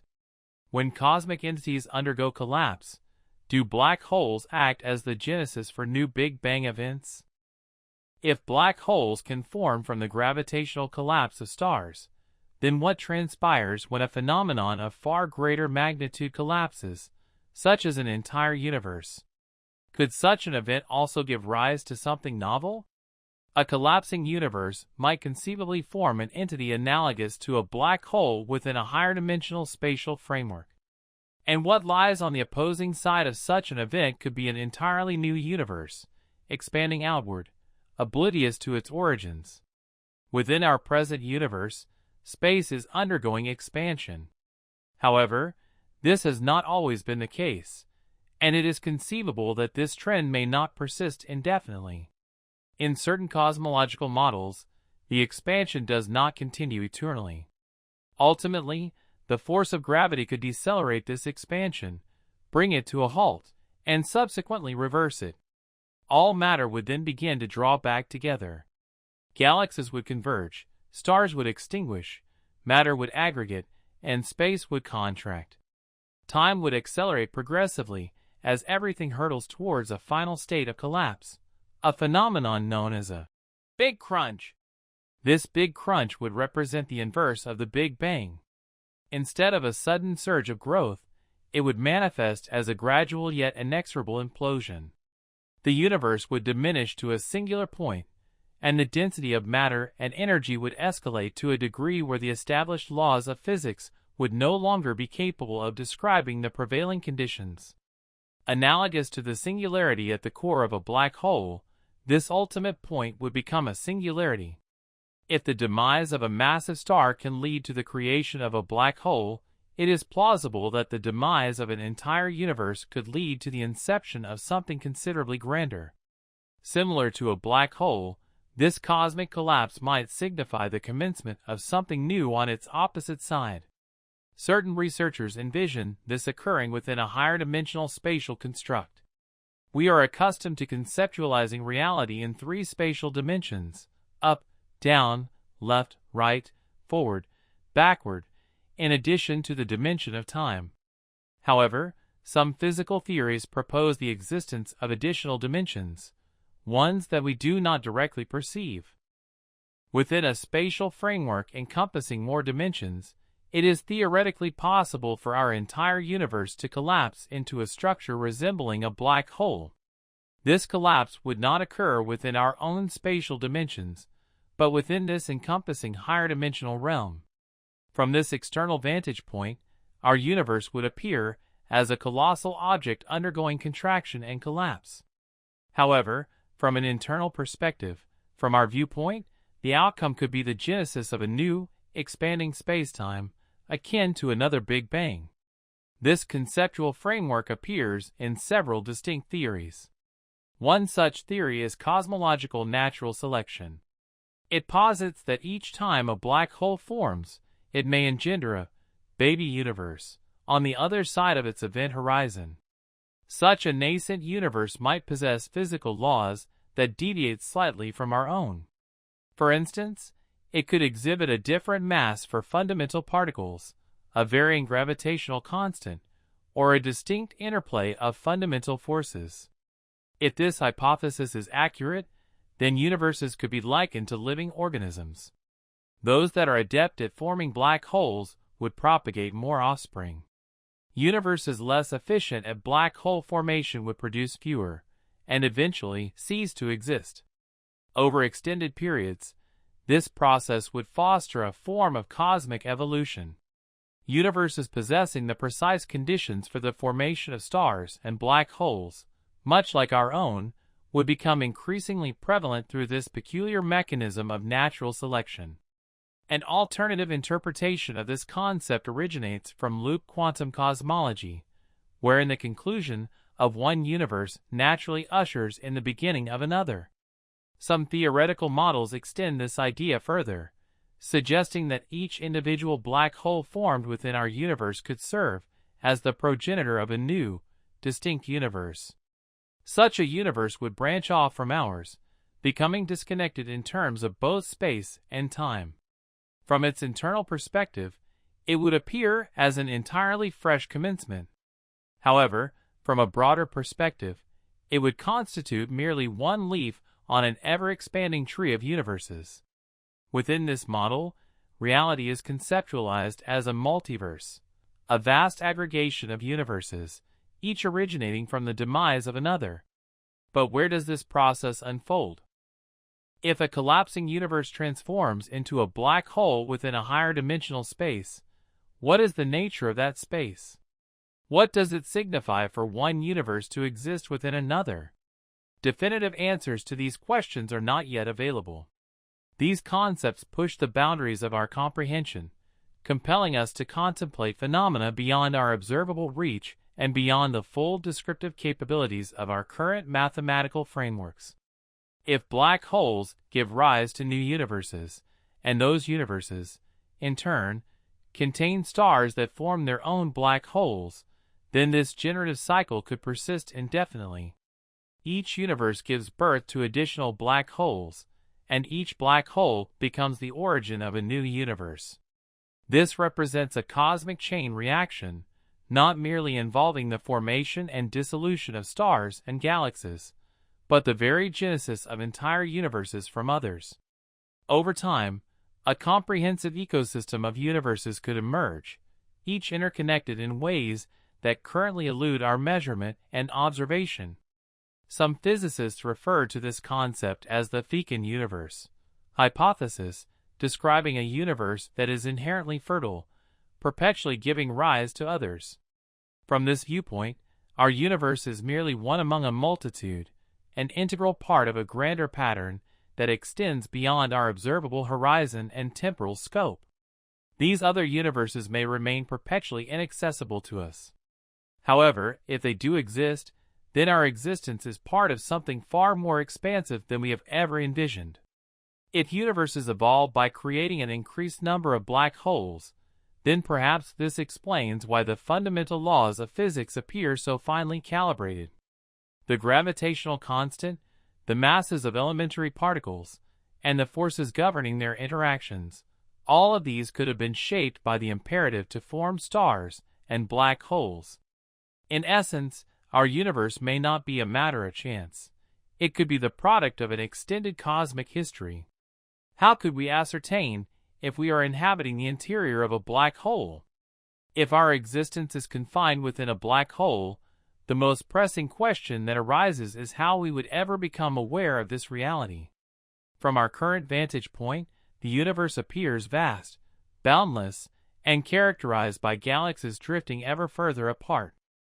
We observe the cosmic microwave background radiation permeating space, and we measure light originating from distances spanning billions of light years. However, none of these observations definitively inform us about what lies beyond the observable universe, nor do they elucidate the fundamental nature of spacetime at its grandest scale. Therefore, if the entirety of our universe constitutes merely the interior of a black hole, what discernible clues might be left for us to detect? The primary realization is that we would not perceive any edges. If we are indeed situated within a black hole, the event horizon would lie beyond the reach of any detection from within. Spacetime itself would be so profoundly curved that light, and all other forms of matter would be perpetually drawn inward. From our subjective perspective, the universe would appear infinite, despite being fundamentally bounded. This observation aligns with the current behavior of our universe. We do not encounter a discernible boundary. Instead, we witness galaxies receding into the distance, their light becoming increasingly redshifted until they vanish from view. Could this phenomenon, the cosmic redshift, be an indicator of profound curvature induced by an encompassing black hole? Some researchers propose this possibility, noting that the mathematical equations describing the expansion of space in our universe bear a striking resemblance to those that characterize the internal space of a rotating black hole. In both scenarios, space is not static, and time does not elapse uniformly across all locations. This remarkable similarity may not be coincidental. It could serve as a crucial indication that our entire cosmos is shaped by the conditions established at the inception of a black hole. Another potential indicator could emerge from the large-scale structure of the universe. If we were capable of comprehensively mapping the geometry of space, not just in localized regions, but across the entirety of the cosmos, we might uncover something unexpected. For instance, if the universe is characterized by positive curvature, meaning it curves back upon itself akin to the surface of a sphere. This could suggest that it constitutes a finite volume intricately woven into a higher dimensional spatial framework. The interior of a black hole could exhibit such a geometry, representing a bounded volume with its own intrinsic spatial characteristics, distinct from the external space. Furthermore, there are questions pertaining to entropy and information. Within a black hole, the maximum amount of information that can be stored is directly proportional not to its volume, but to the surface area of its event horizon. Some theorists have speculated whether our universe might also exhibit holographic properties. If this proves to be the case, it would constitute a significant indication that we are inhabiting a space whose properties are dictated by black hole physics. Additional potential clues could be gleaned from the cosmic microwave background radiation. This ancient light, a remnant from the Big Bang, represents one of the oldest observable entities in the universe. Over billions of years, it has been stretched to microwave wavelengths, forming the CMB. However, subtle patterns and anomalies within this radiation could reveal deeper insights. If our universe originated from matter collapsing into a black hole, the inherent turbulence, rotational motion, and energy involved in that process might have left discernible imprints on this primordial radiation. Minor asymmetries or unexpected alignments could serve as signals from that earlier epoch. Another consideration involves the phenomenon of black hole spin. Most black holes possess angular momentum because the stars from which they formed were already rotating. If a spinning black hole gives rise to a new universe, that initial spin could influence the direction of expansion or the movement of galaxies within it. Consequently, if we were to detect large-scale rotational patterns within the structure of the universe, even if subtle, it could signify that our cosmic home originated from angular momentum inherited from a progenitor black hole. An alternative approach to understanding this possibility involves posing the question, what if we discover something is absent? The universe we observe adheres to certain principles, yet it is also replete with unresolved enigmas. Dark energy stands as one of the most significant of these puzzles. It appears to be driving the accelerated expansion of the universe, yet its fundamental nature remains unknown. If our universe is, in fact, the interior of a black hole, then dark energy might not be a distinct substance, but rather an intrinsic property of that curved spacetime. From this perspective, the accelerated expansion would simply be a natural consequence of space being trapped within a profound gravitational well. Rather than invoking a mysterious force, we might simply be observing the effects of our existence within a fundamentally different structural configuration. If we uncover evidence suggesting that space and time are not continuous, but rather composed of discrete units, akin to a pixelated universe, this could lend support to the notion that the universe operates under an informational budget. Black holes, by their very nature, impose a stringent limit on the quantity of information that can be contained within any given spatial region. If the ultimate principles of quantum gravity confirm such a limitation on all of space, it would bolster the hypothesis that we are situated within a larger system possessing boundaries, much like a black hole. Even certain high-energy cosmic rays might carry subtle hints. Should we ever detect particles possessing energies exceeding a specific threshold, or conversely, fail to detect them when theoretical predictions indicate their presence, it could point towards the existence of extra dimensions or boundary conditions that we have yet to account for. Some of these observable phenomena might only find logical explanation if our entire visible universe is enfolded within a higher dimensional object, such as a black hole. There is no single, straightforward experiment that can definitively prove this hypothesis. We cannot dispatch a probe to the cosmic edge and attempt to escape its gravitational influence. We cannot step outside our universe and observe it from an external vantage point. However, we can actively seek out patterns, anomalies where our universe deviates from the expected behavior of free, unbounded space. If these patterns align with the predictions associated with black hole interiors, it would fundamentally alter our understanding of reality. The firewall hypothesis. Do black holes incinerate matter at their event horizons? In recent years, physicists have been employing advanced tools derived from quantum computing and entanglement theory to meticulously investigate the intricate details of black hole evaporation. A fundamental concept is the Page curve, attributed to physicist Don Page. This graphical representation illustrates the diminishing and subsequent increase of information contained within a black hole over time. Initially, a black hole appears to obliterate all incoming matter. However, a turning point is reached where the emitted radiation begins to carry increasingly substantial amounts of information. By the complete evaporation of the black hole, the information is ultimately recovered. It is not lost but merely delayed. This observation suggests that black holes might function as incredibly sophisticated quantum processors, adept at scrambling information through intricate processes without actually destroying it.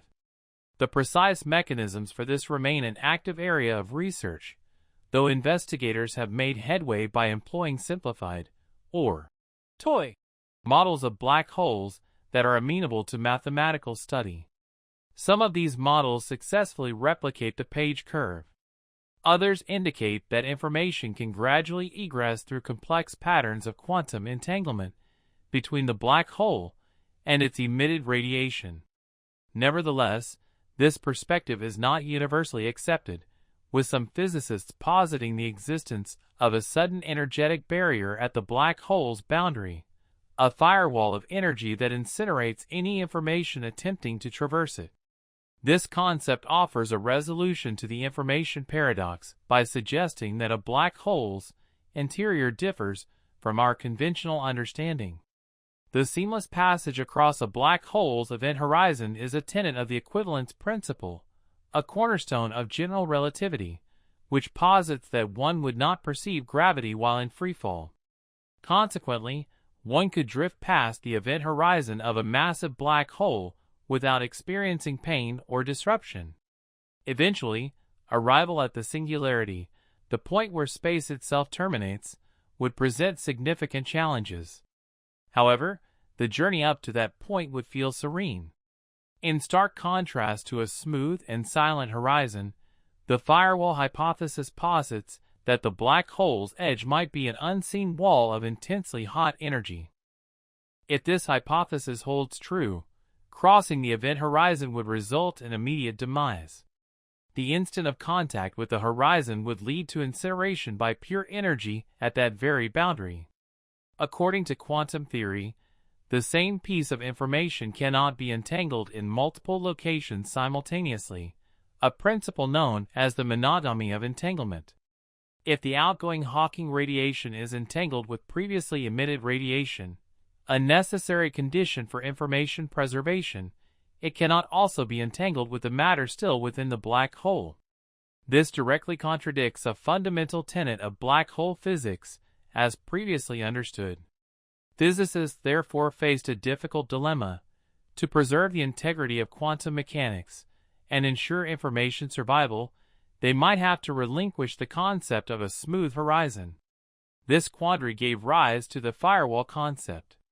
In the year 2012, a group of physicists, Ahmed Alhai, Donald Marr, Joseph Chinsky, and James Sully, proposed that to reconcile this conflict, the event horizon might transform into a barrier of high-energy particles.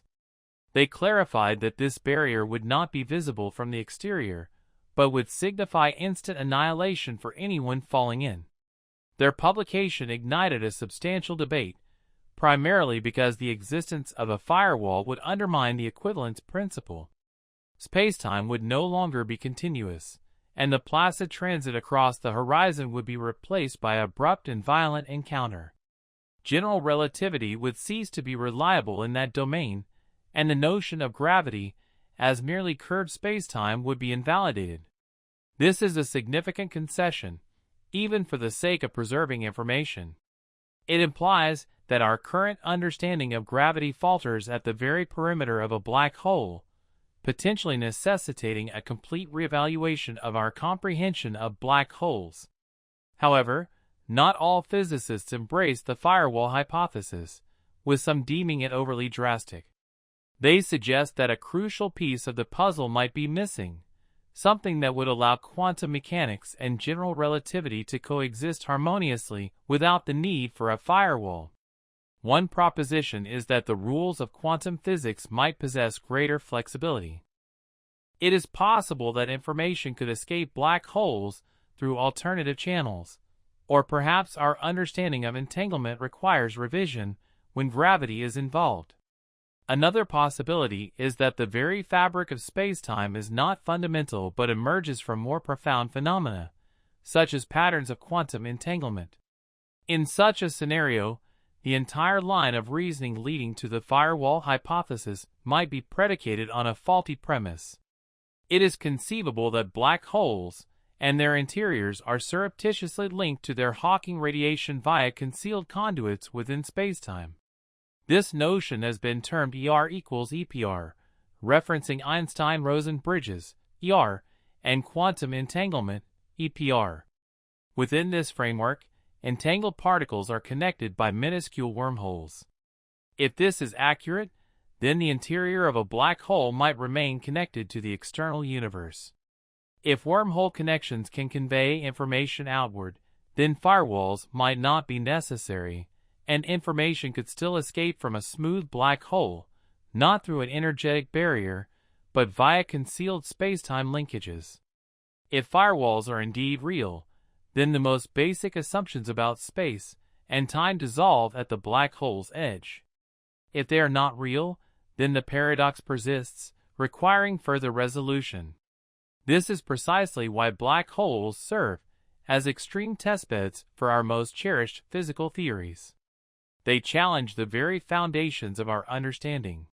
Whether the event horizon proves to be smooth or a fiery inferno will yield profound insights into the workings of the universe. Currently, the answer remains elusive. Can we decipher the internal workings by observing the external? Hawking radiation comprises particles generated just outside the event horizon, arising from quantum uncertainty, the principle that even empty space is never truly vacant. For fleeting moments, a particle and its antiparticle can spontaneously appear. Typically, in the vacuum of space, they annihilate each other and vanish instantaneously. However, in proximity to a black hole, one might fall in while the other escapes.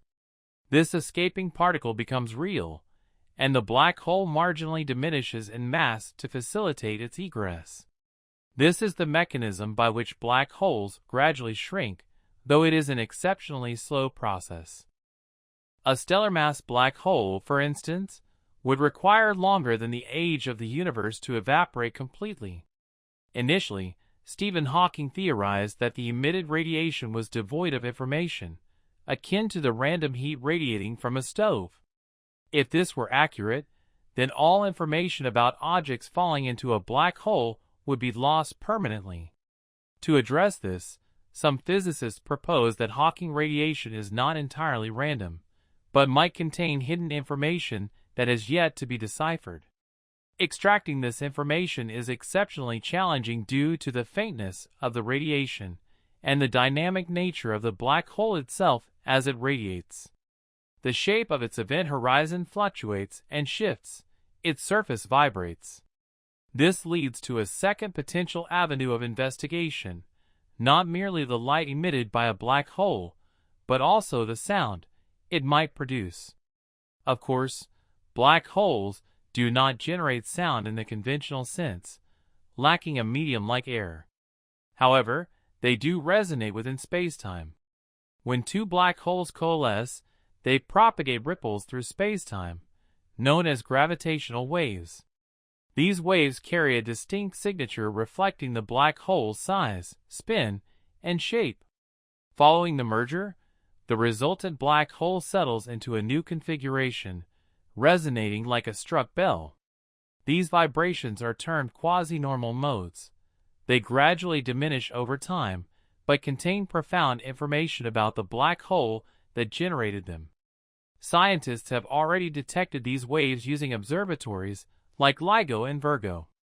From mere seconds of observed vibration, they have been able to ascertain the mass and spin of distant black holes with remarkable accuracy. Some physicists anticipate that future advancements will allow for the detection of even subtler patterns within these vibrations, potentially hinting at the internal structure of spacetime within the event horizon. This approach, observing the dynamic behavior and emissions of black holes, might offer the sole means of perceiving their interiors. If the exterior exhibits specific wobbles or emits light in a particular pattern, it could unveil the hidden secrets within. But if no signal can escape from the interior of a black hole, how can its exterior reveal anything about it? One explanation is that black holes do not need to transmit signals from their interior. Instead, the exterior might be shaped by the interior from the outset. The underlying principle here is that information is somehow distributed across the black hole's surface. Everything that falls in might leave an imprint on the event horizon itself, influencing its behavior, its radiation, and its vibrations. By decoding this data, we might gain insights into internal processes without ever venturing inside. This concept originates from string theory and was significantly influenced by studies of black holes.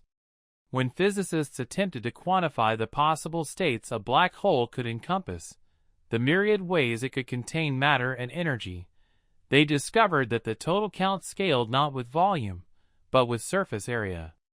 This implies that Hawking radiation, gravitational waves, and even the gravitational influence a black hole exerts on nearby stars could all be affected by this concealed information. The external characteristics of a black hole would thus reflect the history of what has fallen into it, not precisely, but in a manner that might eventually be decipherable. Research is also underway concerning black hole hair. For an extended period, physicists believed black holes lacked hair, meaning they could be characterized by just a few parameters: mass, spin, and charge. However, recent theories propose this might be an oversimplification. It is now suggested that black holes may possess more intricate features, subtle distinctions that reflect the unique objects they have absorbed over time. If this is true, then the external universe holds a richer record of the past than previously assumed, provided we can learn to interpret the signals emitted by black holes.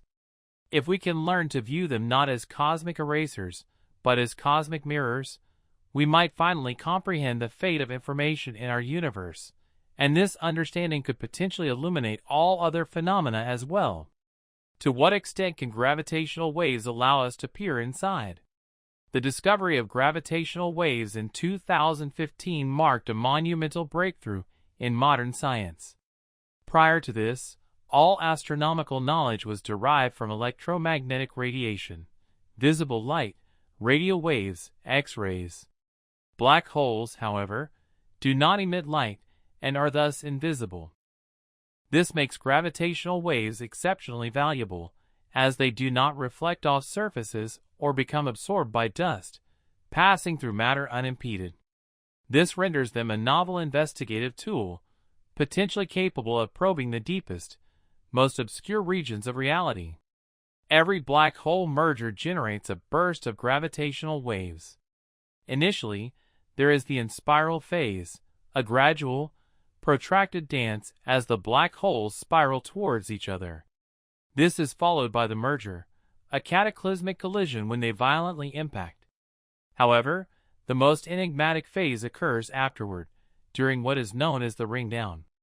This ring-down phase is when the newly formed, larger black hole stabilizes into its final shape, akin to a bell that has just been struck, emitting a clear tone.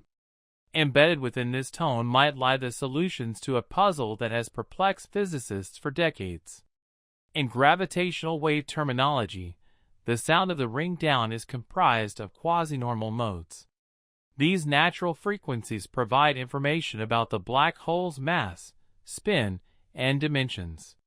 However, some researchers speculate that these frequencies might also depend on the black hole's internal composition or, at the very least, on how its interior behaves during the merger. If all black holes possessed identical interiors, essentially empty voids culminating in singularities, then their ring-downs, given the same mass and spin, would be expected to be uniform. Conversely, if more complex phenomena are occurring within, if black holes exhibit diverse internal structures or store information in unconventional ways, then the gravitational waves might bear traces of these variations, essentially a fingerprint or signature. If we develop the capacity to read this signature with sufficient precision, we might begin to differentiate between various types of black holes, not solely based on size or speed, but on their internal characteristics. To date, our gravitational wave detectors have registered dozens of mergers, confirming the existence of black holes and their behavior largely in accordance with Einstein's predictions. However, we are only beginning to scratch the surface. The detected signals are brief and frequently obscured by noise. The ring-down phase lasts only a fraction of a second, and the waves are exceedingly subtle by the time they reach us, having traversed millions or even billions of light-years. Nevertheless, technological advancements are ongoing. Future observatories, such as the Einstein Telescope in Europe or the LISA space mission, conceptualized by the European Space Agency, are poised to significantly enhance our sensitivity. LISA, in particular, will orbit the Sun and detect lower-frequency waves, those generated by supermassive black holes at the centers of galaxies. These signals are considerably slower and more prolonged, affording scientists more time to meticulously analyze the ring-down. It is conceivable that quantum effects manifest in the vibrational patterns of black holes. Different theories of gravity might predict subtly distinct resonant frequencies. If so, gravitational waves could serve as a means to test these theories, not within a laboratory, but by utilizing the universe itself as an experimental apparatus. One speculative concept suggests that if black holes lack true event horizons, and if, for instance, something else exists just beyond them, such as a fuzzball or a form of exotic matter, then the ring-down waves would exhibit echoes. Instead of dissipating smoothly, the signal would reverberate and return, akin to a faint aftershock. These echoes would be extremely faint and challenging to detect, yet they could offer clues about the material immediately outside or even inside the black hole. Several research teams have actively sought these echoes within the existing data. To date, the findings are inconclusive, with no definitive evidence, but also no definitive refutation. If echoes prove to be real, they could represent one of the most compelling indications that black holes are far more complex than we once believed. However, confirming their existence will necessitate far more precise measurements and a greater number of observations. The gravitational pull of a black hole influences external objects, despite the mass being contained internally. This implies that the black hole's structure, including its dynamic shape during a merger, can propagate outward as ripples, gravitational waves. While these waves do not directly transport particles or energy from the interior, they reflect the overall motion and displacement of the system, encompassing phenomena occurring near, and perhaps just beneath, the event horizon. It is analogous to observing the surface of a drum. One cannot see the interior, but the manner in which the surface vibrates reveals a great deal about its tautness, depth, and the presence of any internal resonating objects. Similarly, by studying the vibrations of black holes, we might infer characteristics of their interiors, not directly, but through their impact on external phenomena. Gravitational waves emanating from a merger do not arrive simultaneously.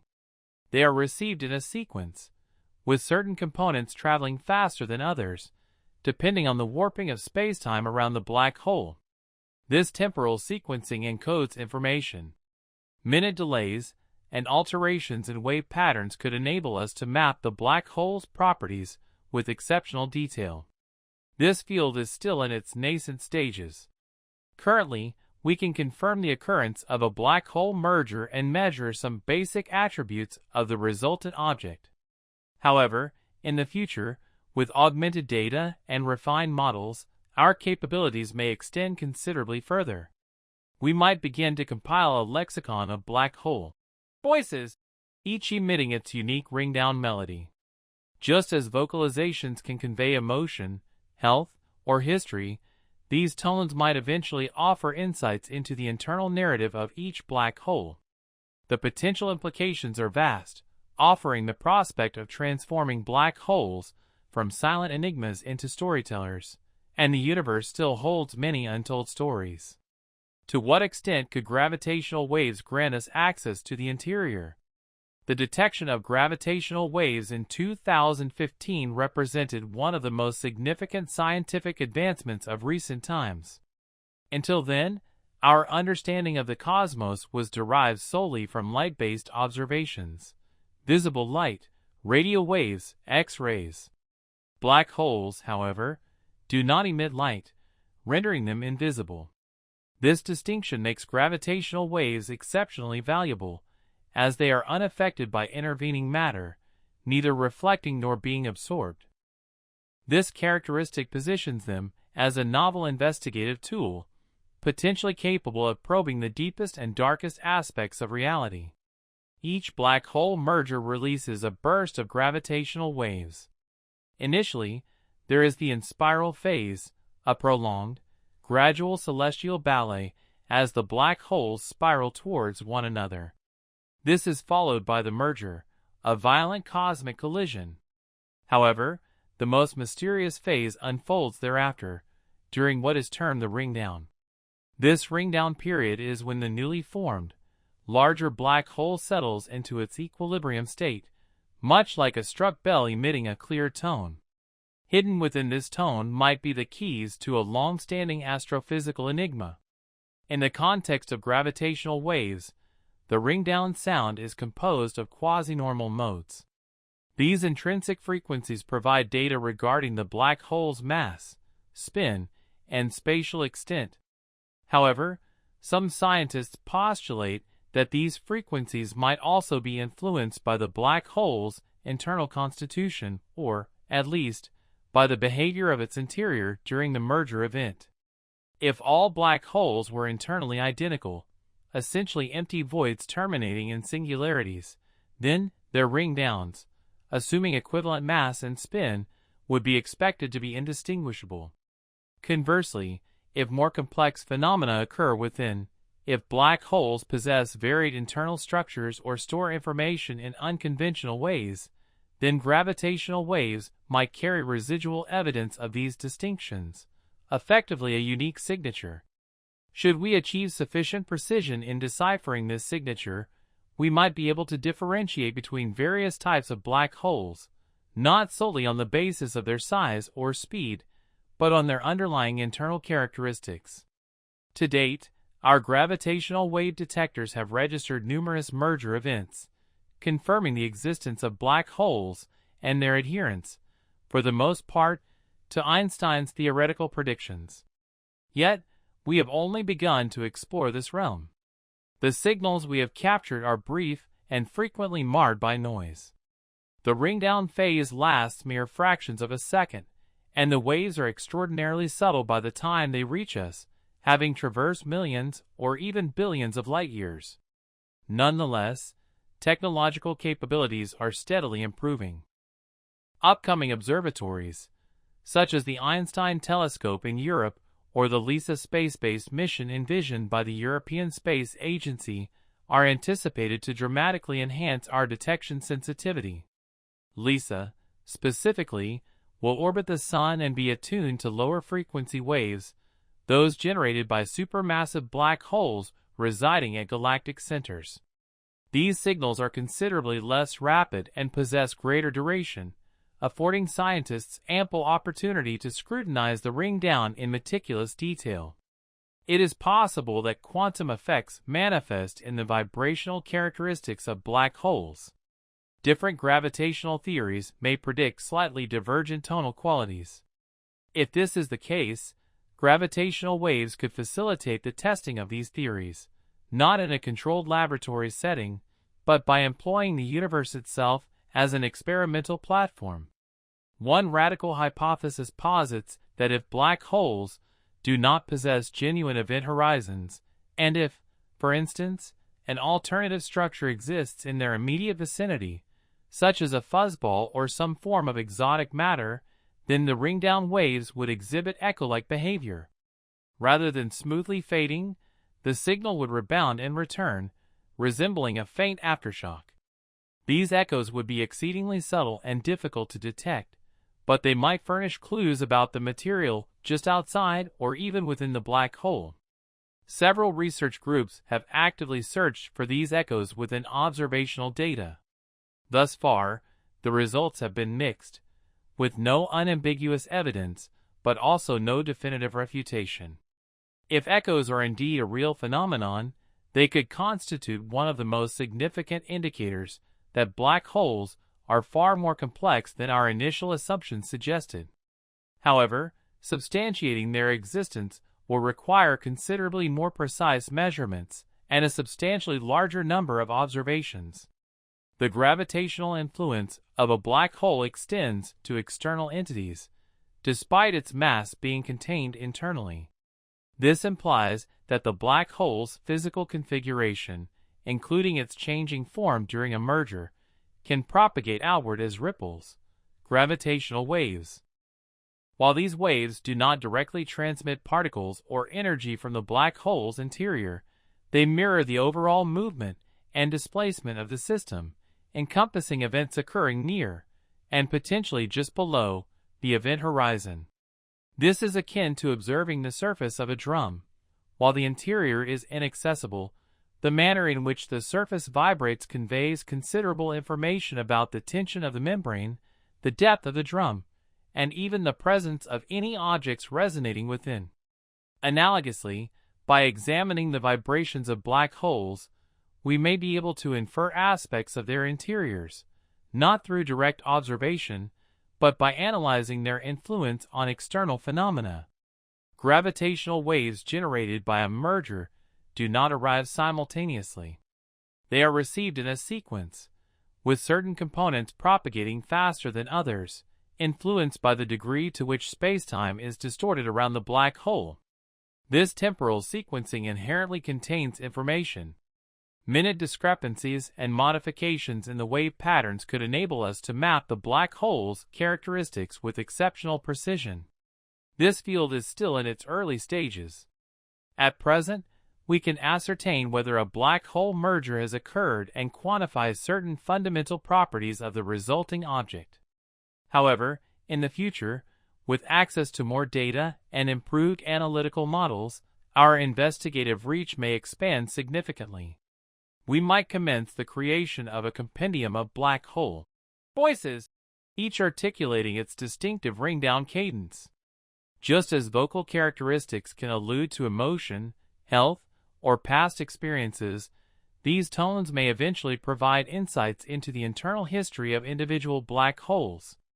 The potential implications are immense, offering the possibility of transforming black holes from inscrutable enigmas into eloquent narrators, and the universe still has numerous narratives to unfold.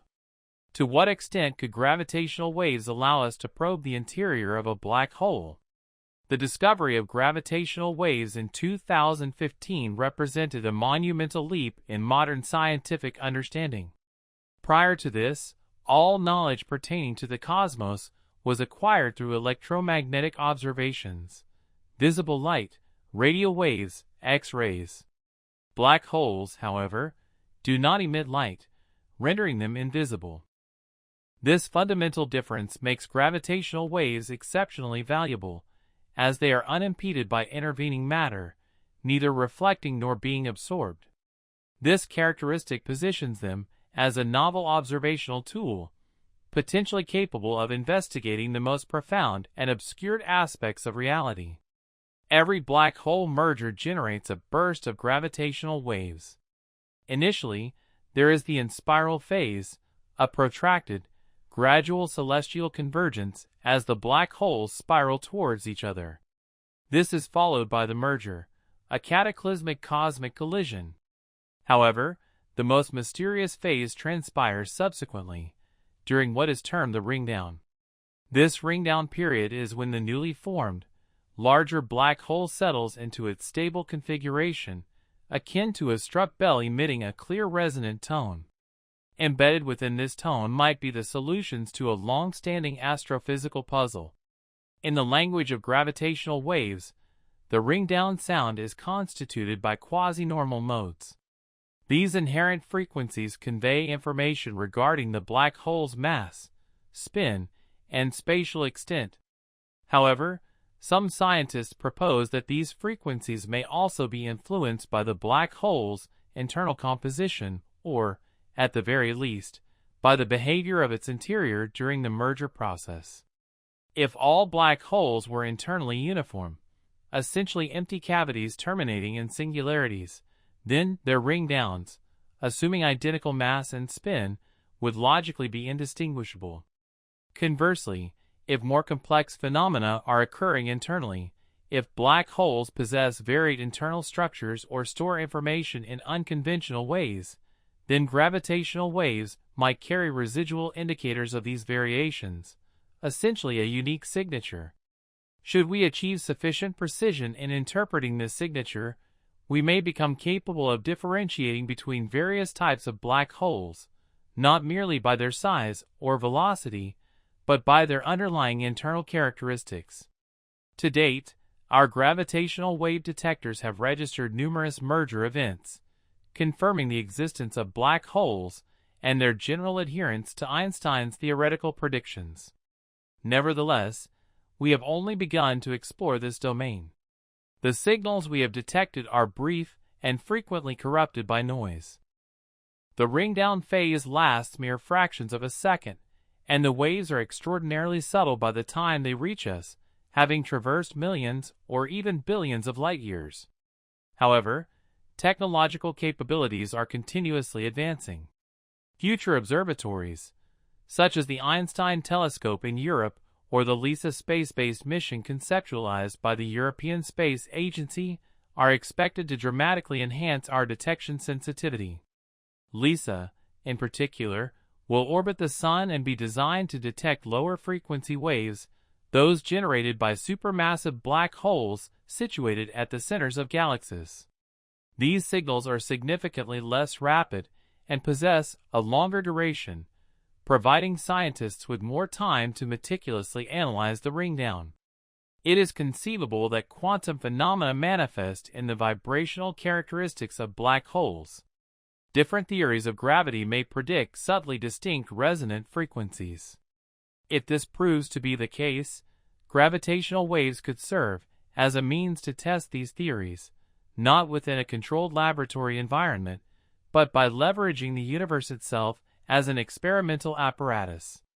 One speculative notion suggests that if black holes do not possess genuine event horizons, and if, for example, an alternative structure exists in their immediate vicinity, such as a fuzzball or some form of exotic matter, then the ringdown waves would exhibit echo-like reverberations.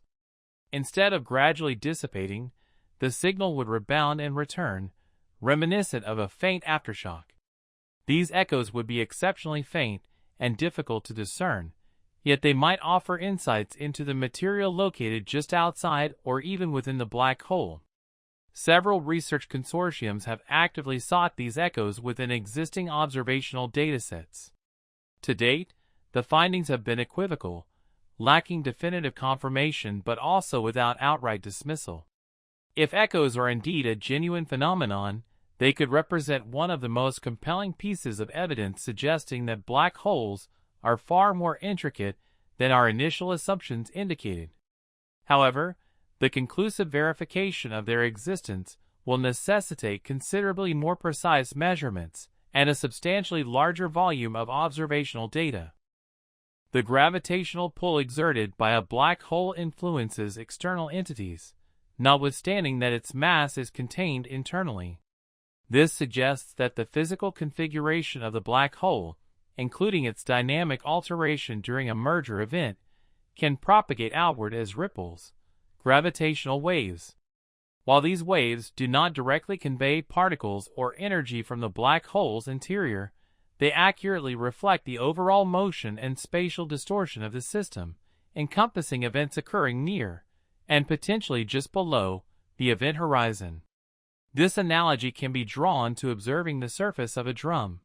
While the interior is inaccessible, the manner in which the surface vibrates provides substantial information about the tautness of the membrane, the depth of the drum, and even the presence of any objects resonating within. Similarly, by studying the vibrations of black holes, we may be able to infer aspects of their interiors, not through direct observation, but by analyzing their influence on external phenomena. Gravitational waves originating from a merger do not arrive simultaneously.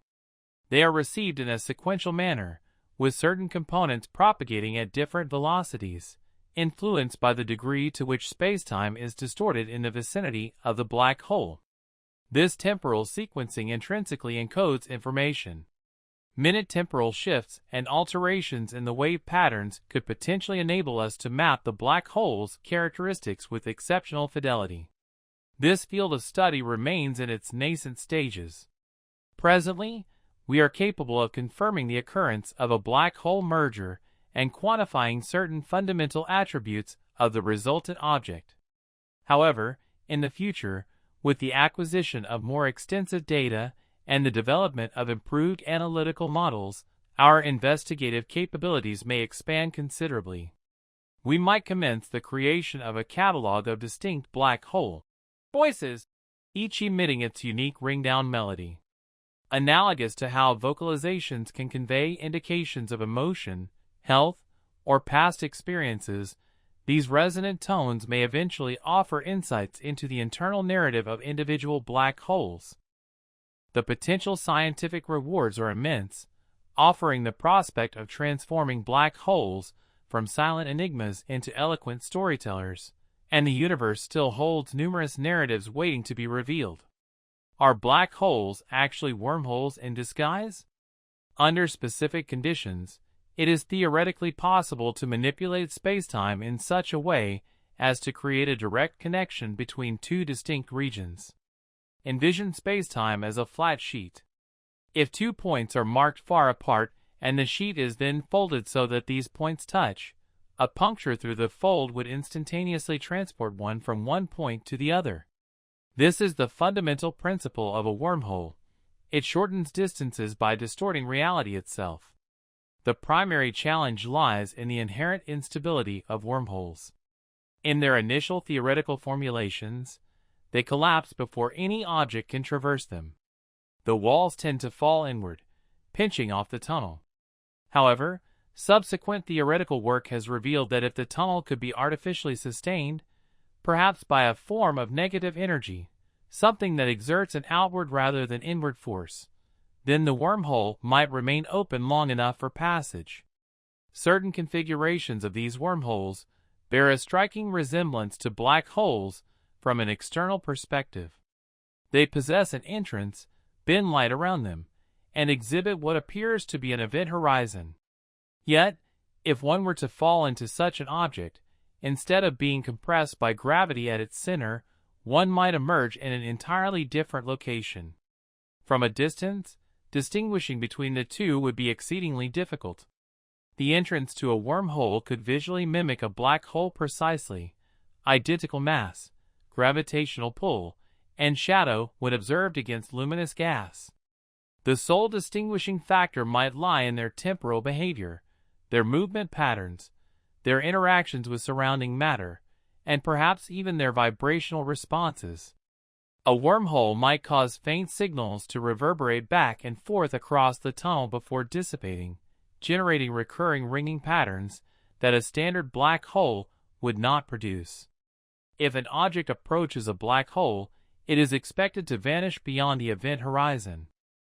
However, if it enters a wormhole, anomalous indicators might emerge, such as delayed radiation emissions, flickering jets of matter, or even gravitational tugs originating from the opposite side of the tunnel. These phenomena would be incredibly challenging to detect, but they might leave subtle traces in the observational data. Furthermore, theoretical frameworks explore the feasibility of traversable wormholes, those stable enough to permit safe passage. Some of these concepts suggest that exotic particles or certain quantum phenomena could play a role in holding the tunnel open. One theory even posits that entangled particles, the peculiar quantum counterparts, could be connected by minuscule wormholes. The contemporary interpretation of the ER equals EPR conjecture suggests a potential linkage between these concepts, positing that a wormhole might represent the geometric manifestation of entanglement. In essence, every pair of entangled particles could be linked by an infinitesimally small wormhole. Larger theoretical wormholes might then be conceptualized as vast networks of these microscopic connections. If wormholes connect disparate universes, not merely different regions within our own, then a black hole in our universe could be interconnected with a region in a parallel reality.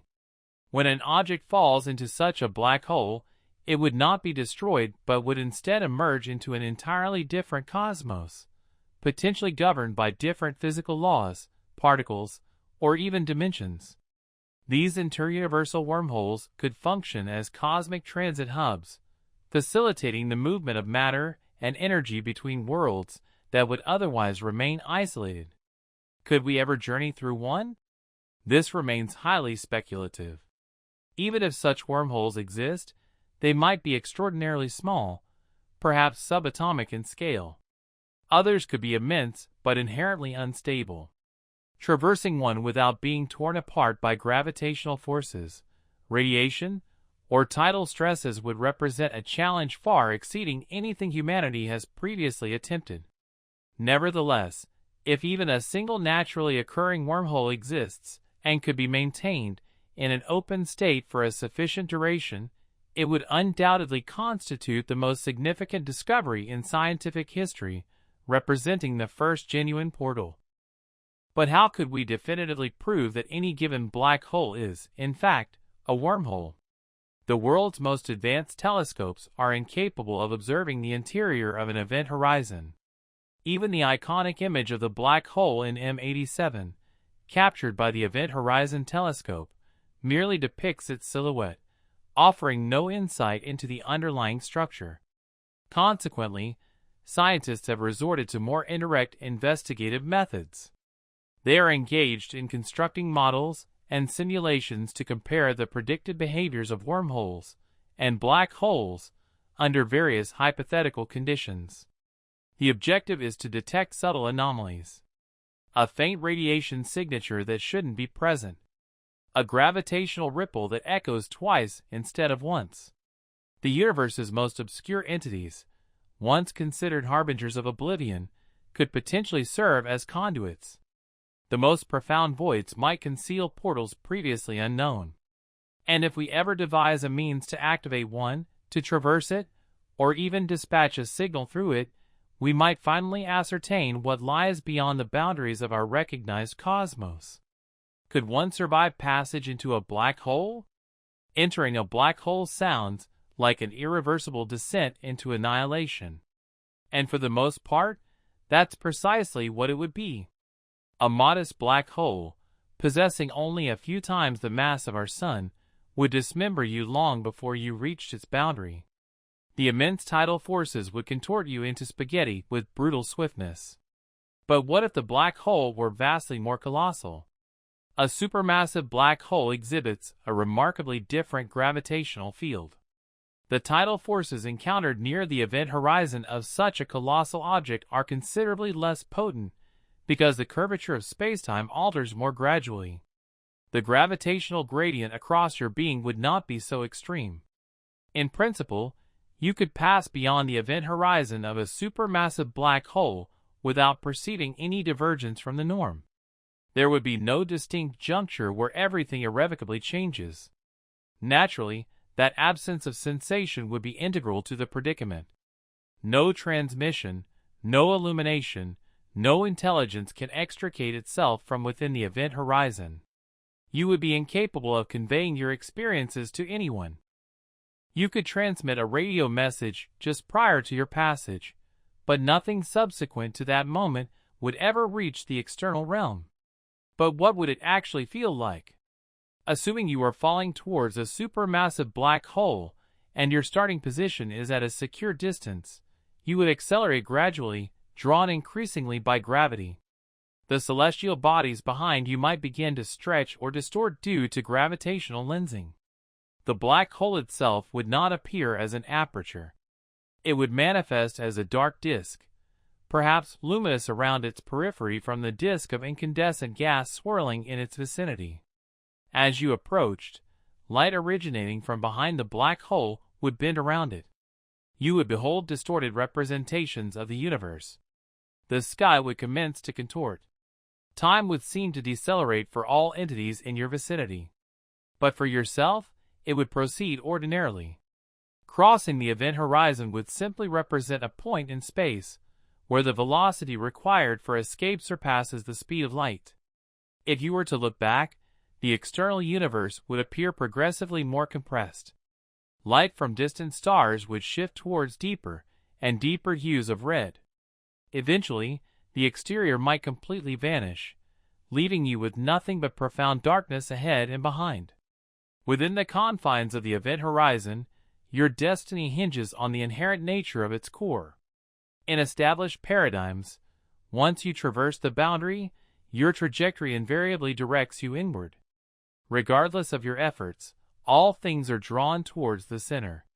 However, certain theoretical frameworks posit that the singularity may not be an absolute point. Quantum phenomena might, in some manner, diffuse the singularity or give rise to a central nucleus that does not instigate immediate obliteration. If such is the case, then the passage within a black hole could be more protracted and intricate. You might not be instantaneously pulverized upon crossing the boundary. You could drift, descend, traverse peculiar contorted regions of space-time, and only much later confront a conclusion or a novel commencement. Some physicists have contemplated the possibility that black holes could function as temporal conveyance devices of sorts. Given the temporal dilation experience near the event horizon, an individual plummeting into a black hole could theoretically witness the universe's future unfold at an accelerated pace. Galaxies might drift apart. Stars could extinguish. Civilizations might ascend and decline within what to the falling observer would feel like mere moments. Therefore, while the prospect of falling into a black hole is frequently depicted as a rapid and violent demise, the reality is far more nuanced. Within a massive black hole, you might have minutes, hours, or even longer before reaching the central region where circumstances become perilous. Those final instants could be tranquil, surreal, even aesthetically pleasing, a form of eerie placidity as the fundamental principles of physics begin to blur. Could negative energy be the key to safe ingress into a black hole? In the realm of quantum mechanics, particularly within quantum field theory, the concept of negative energy has surfaced on multiple occasions. It does not behave like conventional energy, which consistently augments a system. Instead, negative energy possesses the capacity to diminish. Typically, the gravitational pull emanating from a black hole intensifies, distorting space and time such that all trajectories converge towards the center. But what if you possessed the means to counteract that distortion? What if, rather than being drawn inward and stretched asunder, you could somehow equalize the gravitational force? This is where negative energy enters the discourse. In theory, if you were to encase yourself within a field of negative energy, it might function as a protective enclosure or buffer. As the gravitational attraction sought to intensify, the negative energy could mitigate the net impact. Instead of being elongated or compressed, you might experience a state of neutrality, of suspension, as if gravity were neutralized or inverted around you. Certain scientists articulate this in terms of exotic matter, which is not constituted of atoms as we conventionally understand them, but rather adheres to peculiar regulations that permit negative pressure or energy density. The Casimir effect is frequently invoked when discussing negative energy in practical physics. In this phenomenon, two exceedingly thin metallic plates are positioned in very close proximity within a vacuum, a region devoid of matter. Due to quantum fluctuations, the interstitial space between the plates effectively possesses less energy than the external space. This disparity manifests as a small quantity of negative energy. It is a minuscule effect, detectable only with sensitive apparatus. However, it demonstrates that the vacuum of space, under specific conditions, can exhibit behaviors that defy our expectations. Thus, if negative energy exists, could we leverage it to explore a black hole? At present, we lack any mechanism to generate substantial quantities of negative energy or to shape it into a functional form. The Casimir effect operates on extraordinarily minute scales. To safeguard a spacecraft, an individual, or even an instrument probe, a more extensive field would be requisite. Furthermore, its stabilization would be essential. Negative energy tends to be unpredictable. It does not remain static. It wavers and flickers like a candle flame buffeted by the wind. Harnessing it would necessitate technological advancements far surpassing our current capabilities. Some theoretical propositions have attempted to circumvent this by envisioning ingenious workarounds. One concept involves utilizing negative energy not as a protective barrier, but as a mechanism to reconfigure the very fabric of space. This aligns with notions such as wormholes and warp drives, concepts that would permit the manipulation of space-time, rendering perilous regions like black holes less hazardous. You would not directly oppose gravity. Instead, you would sculpt the path ahead, ensuring it no longer terminates in a fatal outcome. According to general relativity, the creation of a stable wormhole or warp bubble would mandate the expenditure of substantial negative energy, exceeding our present capacity for generation.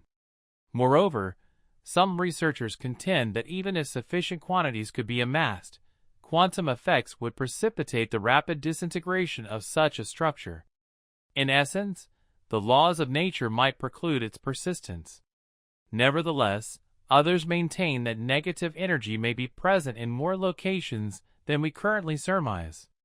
Certain sectors of the cosmos, such as regions proximate to black holes or within high-energy particle interactions, might naturally produce ephemeral pockets of negative energy. If this is indeed the case, then it is conceivable, albeit barely, that black holes already harbor domains where negative energy plays a role. Perhaps it contributes to the character of the event horizon's behavior. Perhaps it influences Hawking radiation. Or perhaps it simply materializes and dissipates too rapidly for detection. Let us envision a civilization considerably more advanced, millennia or even eons beyond our present stage. Suppose they have mastered the art of capturing and controlling negative energy. They could, in principle, employ it to construct defensive fields capable of neutralizing the detrimental tidal forces in proximity to a black hole. Their intrepid explorers might venture beyond the event horizon with the same nonchalance with which we venture into the ocean. Rather than being torn asunder, they might glide gently into the unknown. Within the black hole, negative energy might fulfill another function. If spacetime is intricately warped into extreme configurations, a regulated field of negative energy could serve as a navigational aid, akin to a rudder on a vessel or a fin on a rocket. It could facilitate course corrections, minor adjustments to trajectory. Instead of succumbing to an uncontrolled descent towards the singularity, it might become possible to target a specific locale, a stable core, the throat of a wormhole, or an alternative egress. Rather than being ensnared, you would transition through to another universe or a different temporal spatial coordinate. No individual has yet constructed a negative energy generator. No one has subjected a shield composed of exotic matter to empirical testing. We are not even certain if such technological realization is physically feasible. The fundamental laws of the universe might prohibit it. However, posing these inquiries propels us towards a more profound comprehension. They compel us to scrutinize the limits of physics, to seek concealed truths embedded within mathematical frameworks. Negative energy stands as one such frontier. It suggests the existence of clandestine mechanisms within the vacuum, within the very structure of space-time, and even within the manner in which gravity might be interconnected with quantum fields. If we were to achieve mastery over it, we might acquire the ability to navigate not only black holes, but also the deeper geometric architecture of the universe. What string theory elucidates regarding black holes? String theory posits that the fundamental constituents of the universe are minuscule strings. These strings are unimaginably small, orders of magnitude smaller than atoms, or even the subatomic particles within atoms.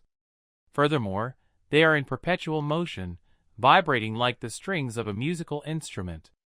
The specific mode of their vibration dictates the type of particle they manifest as. A photon, an electron, a quark.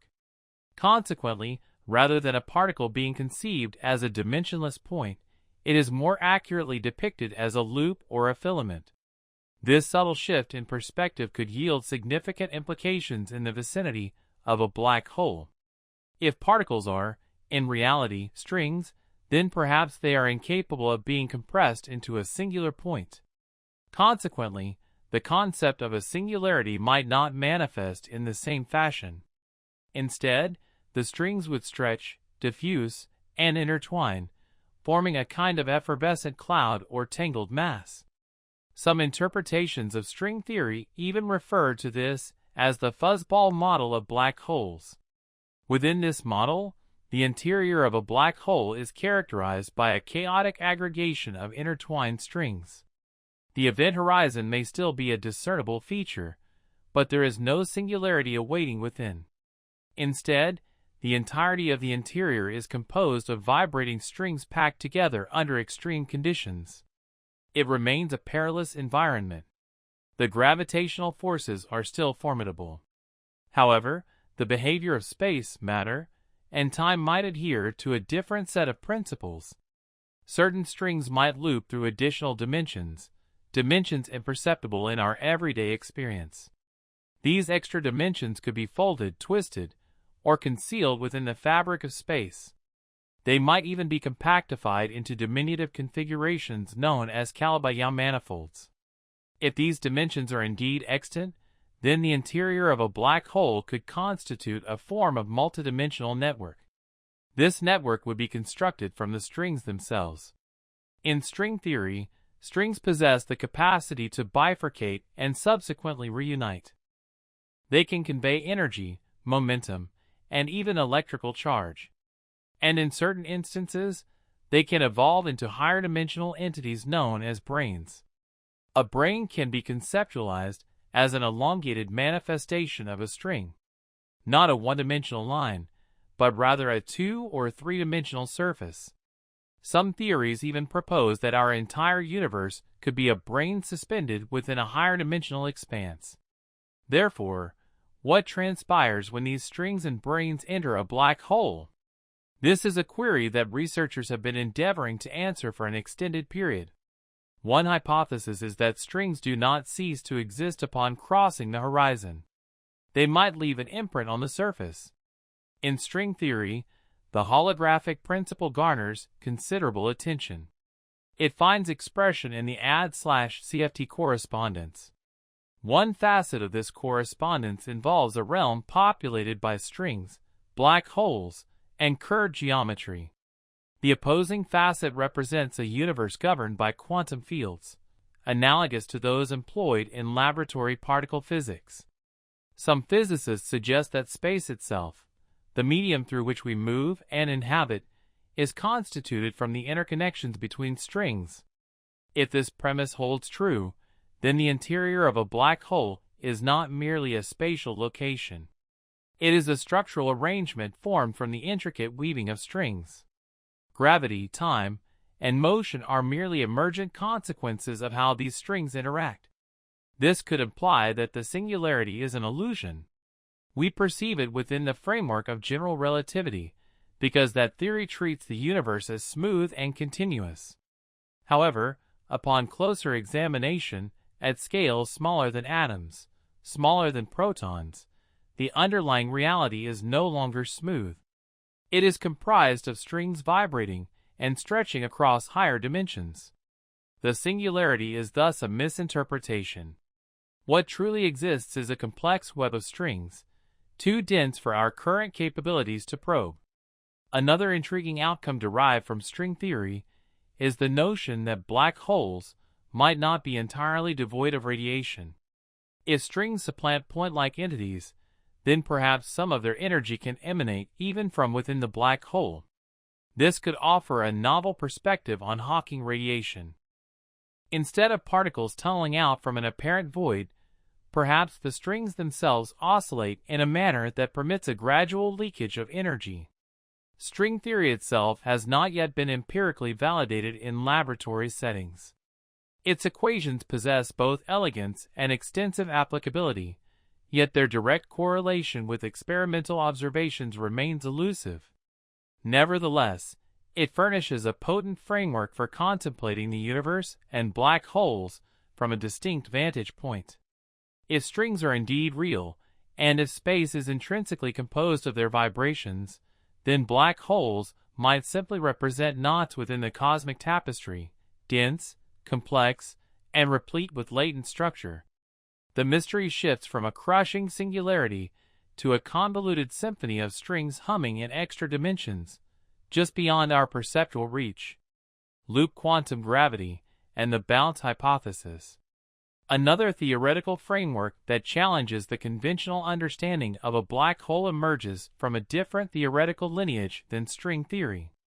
Within the framework of loop quantum gravity, as gravitational forces escalate to extreme magnitudes, rather than fragmenting space or compressing it into a singular point, the intrinsic loops of spacetime begin to exert a counteracting force. This resistance, absent in standard physics, arises from the fundamental structure of space itself. It functions analogously to a spring exerting outward pressure against further collapse. When the inward gravitational pull and the outward propulsion stemming from the loop structure achieve equilibrium, the process of collapse is arrested. Subsequently, much like a compressed spring recoiling, the universe within the black hole initiates an expansionary phase. This phenomenon does not necessitate the invocation of exotic matter or novel particle types. It arises from a reformulation of gravity that incorporates quantum mechanical behavior. General relativity, in its current form, does not account for quantum effects. Loop quantum gravity endeavors to rectify this by conceptualizing gravity itself as a quantum system. This approach diverges significantly from the fuzzball concept presented in string theory. In the fuzzball model, black holes are posited as lacking an interior region entirely. The entire mass of the black hole is theorized to be contained within its outer boundary, intricately entangled within strings. Consequently, there is no internal space, and nothing can traverse it. In contrast, loop quantum gravity posits the existence of an interior. Space continues to exist within the black hole, and its nature undergoes transformation as matter accretes inward. The central region becomes a locus of extreme density, but not a singular point. It is a compressed core composed of loops, from which a novel entity can emerge. A further salient distinction lies in the manner in which each theory addresses the passage of time. In the fuzzball paradigm, time effectively ceases at the event horizon. One never experiences what transpires subsequently, as no subsequent event exists. Conversely, within the bounce hypothesis, time continues its progression. The ultimate fate of the collapsing matter is not a frozen singularity, but rather a rebirth. This potentially offers a distinct resolution to the information paradox. Within the fuzzball conceptualization, information is encoded within the string structure and gradually dissipates as radiation. However, in the balanced perspective, the information might be transferred elsewhere entirely. It could pass through the balance and become an integral component of the nascent universe. This implies that information is not annihilated, it is merely rendered inaccessible to us, concealed behind a cosmic veil. If our universe originated from the balance of a black hole within a prior cosmic epoch, then subtle traces might be detectable within the cosmic microwave background radiation. These imprints could manifest as circular patterns or specific configurations within the pervasive radiation surrounding us. The balance hypothesis also suggests that black holes are not eternally enduring entities. As they approach a quantum gravity regime, they might undergo a transformation rather than gradual evaporation. From an external perspective, this might appear as an abrupt disappearance.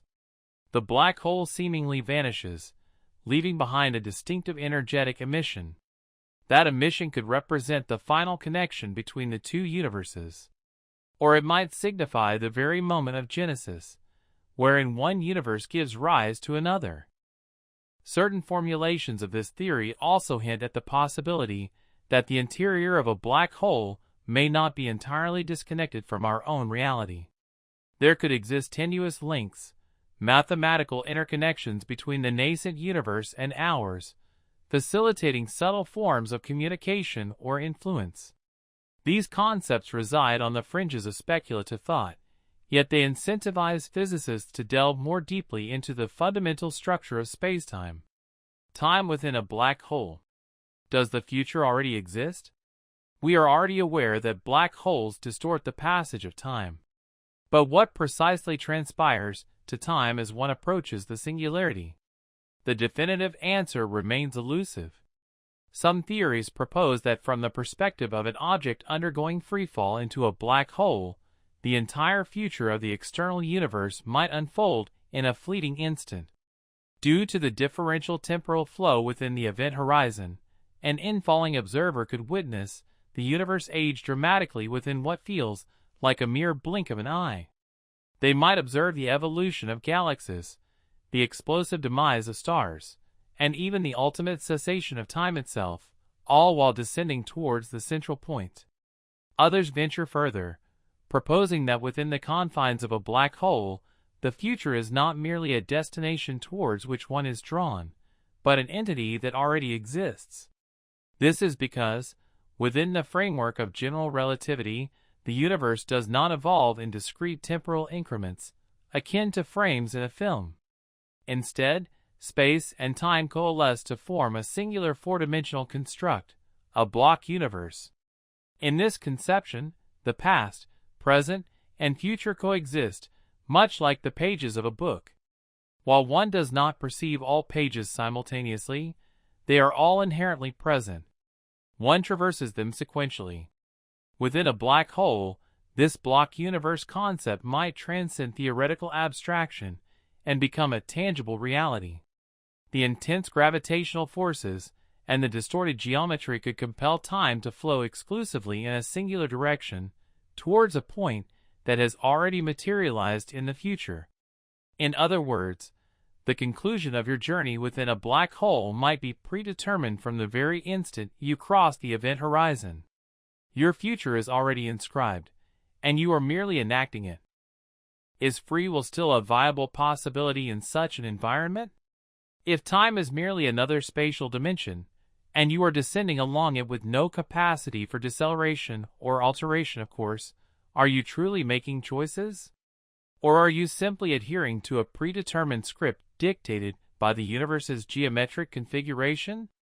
Certain physicists argue that this deterministic viewpoint is not exclusive to black holes, but might be applicable to all of spacetime. However, black holes render the issue considerably more palpable. Once inside, the temporal flow exerts a force akin to a physical influence. It propels you forward, irrespective of your volition, and guides you towards a destination that appears to exist prior to your arrival. There are theoretical propositions derived from quantum mechanics that challenge this deterministic depiction. In quantum theory, particles do not follow a single, fixed trajectory. Instead, they explore all conceivable paths concurrently. The ultimate outcome is not definitively established until a measurement is performed. Some physicists harbor the hope that a comprehensive theory of quantum gravity will mitigate the notion of a fixed future within black holes. Perhaps the singularity is not, in reality, an immutable endpoint. Perhaps quantum effects permit its circumvention or evasion by some means. However, until such a theory is fully elaborated, we are left with a disquieting image. The concept that the singularity at the heart of a black hole is not merely a destination, but rather your ultimate moment, awaiting you like a silent marker along the cosmic highway of spacetime. It is aware of your impending arrival. If black holes are interconnected with white holes, as certain theoretical models suggest, then time within a black hole might experience a reversal. The temporal flow could be inverted. What appears as a conclusion from our viewpoint might be the genesis of something novel from another. In such a scenario, the singularity transforms into a conduit where time recommences, albeit in an altered orientation. In that conceivable reality, the future is an integral component of a grander cyclical pattern. A sequence of dissolution and proliferation, constriction and liberation. Stellar remnants, cosmic voids, and indeed entire cosmic expanses could be interconnected via these peculiar conduits through the fabric of existence and temporal progression. The future may not solely reside ahead. It could be situated behind, above, or adjacent to us. These conceptualizations push the boundaries of empirical verification, observation, or even imaginative grasp. Yet, they are grounded in our most robust theoretical frameworks. And they illuminate how, within stellar remnants, time itself is dismembered, contorted, and reconstituted into an unfamiliar form. If we are enveloped by a stellar remnant, why is escape beyond our reach? If we are within a stellar remnant, why do we not perceive it? Why does everything not cascade inward towards some central point? Why does the celestial expanse not descend into darkness? Why do we not witness the boundaries constricting around us? A plausible explanation is that we are so profoundly immersed within its depths that the boundary of no return is no longer discernible. Envision it akin to inhabiting the interior of an immense, inflated sphere. The shell of this sphere is so distant that we cannot ascertain its presence. All that is perceptible is the space contained within, which presents as flat and ordinary to our senses. From our vantage point, it extends indefinitely in all directions. However, were we to extricate ourselves from that sphere, were we by some means to break free from the stellar remnant, we might apprehend that we were perpetually situated within a warped spatial expanse, concealed by an imperceptible perimeter. Consider this alternative perspective. Within a stellar remnant, the geometry governing space and time undergoes a transformation, spatial extents become distorted, directional vectors warp, and crucially, temporal progression becomes intrinsically linked to locomotion through space. Once you have crossed the boundary, every action you undertake propels you closer to that ultimate moment. This encompasses remaining inert, perambulating, cogitating, or even engaging in utter inactivity. Now, extrapolate this notion to the grand scale of the cosmos. The Big Bang is frequently characterized as the commencement of temporality, but from an alternative viewpoint, it might equally resemble the singularity residing at the nucleus of a stellar remnant. In this interpretation, the singularity is not a point we have left behind. It is our origin. We are not hurtling toward it. We have already emerged from it. If the Big Bang represents a temporally inverted rendition of a stellar remnant, then our cosmos might be the expanding interior of a region that coalesced when something else underwent collapse. But why are we unable to depart from it if we are situated within? The response might be that the concept of departure holds no meaning in this context. From within the confines of the cosmos, there is no external destination. The cosmos is not expanding into some external void. It is expanding internally. Space is augmenting. Celestial bodies are diverging. Yet, the overarching geometrical framework might still be sculpted by an entity akin to a boundary of no return. This boundary is simply imperceptible to us because it is not external to us. It envelopes us entirely, extending beyond the limits of our observable reach. Under this conceptualization, the notion of an exterior to the cosmos might be entirely non-existent.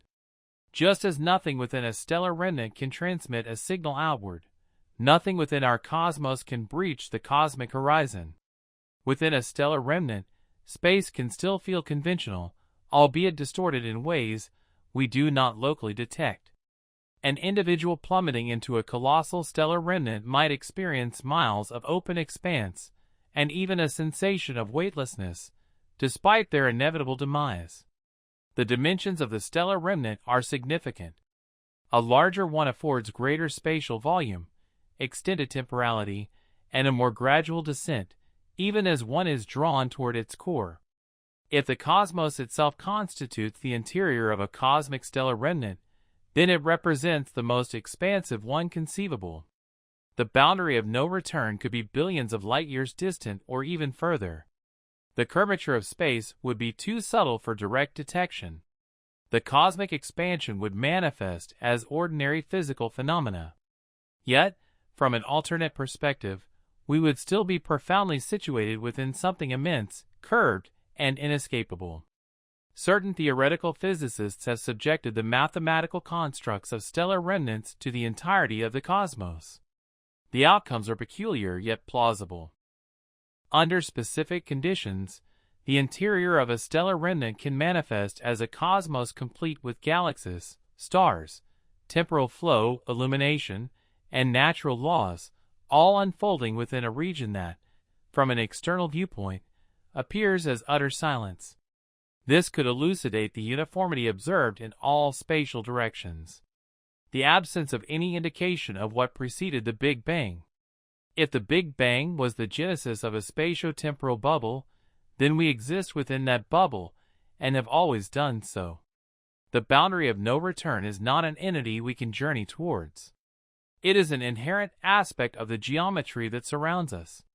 Consequently, when we inquire about our inability to escape, perhaps the answer lies in the fact that we have already traversed the point of no return. Some physicists have posited that spacetime can undergo a pinching off. This implies that if a cosmos expands with sufficient velocity from within a stellar remnant, it may eventually detach entirely from its progenitor. The conduit that links them, the throat of the stellar remnant, could collapse or rupture.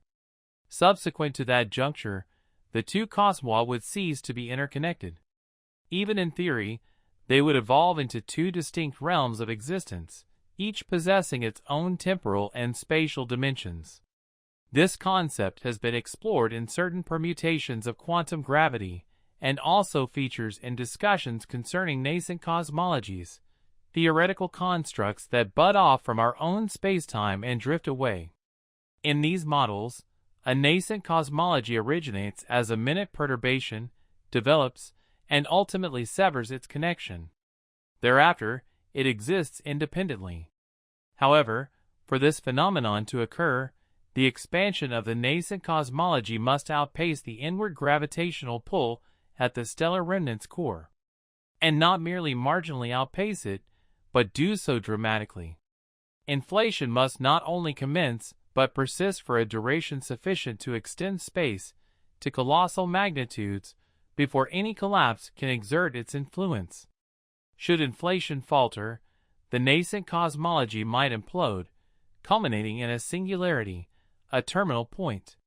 But if inflation succeeds, the cosmos expands uncontrollably. Viewed in this light, perhaps we are already liberated. If our cosmos originated as the interior of a stellar remnant, and if inflation has expanded our space beyond the confines of that stellar remnant's boundary, then we have already surpassed our point of origin and are no longer constrained. We are expanding into our own future, into a cosmos that may never ascertain its beginnings. Nevertheless, the enigma persists. Is this unfolding concurrently within stellar remnants across the celestial sphere? Are innumerable new cosmoses being conceived, each with its own governing principles, its own stellar bodies, its own profound questions? And could some of them be posing the very same inquiries we are now, pondering if they too were born from something else, and if they ever achieved liberation? Do quantum tunneling phenomena conceal the true interior? In common parlance, if you hurl an object at a barrier, it rebounds. However, at the quantum level, if you direct an electron toward a barrier, there exists a minuscule probability that it will dematerialize from one side and rematerialize on the other, as if the barrier were absent. It does not surmount or circumvent it. It traverses through it without ever occupying its internal volume. Now, consider this concept and apply it to stellar remnants. What if the boundary of no return is not as immutable as we perceive it to be? What if, at the quantum scale, particles possess the capacity to tunnel through it in both directions? If tunneling operates in proximity to the boundary of no return, then the interior of a stellar remnant could be considerably more dynamic. Particles that should remain perpetually confined might discover pathways for egress, and particles from without, including ephemeral particles that ceaselessly flicker in and out of existence, might tunnel inward. This would signify that the interior of a stellar remnant is not isolated. It maintains a connection to the broader cosmos. Certain physicists have posited that stellar remnants might possess multiple interiors.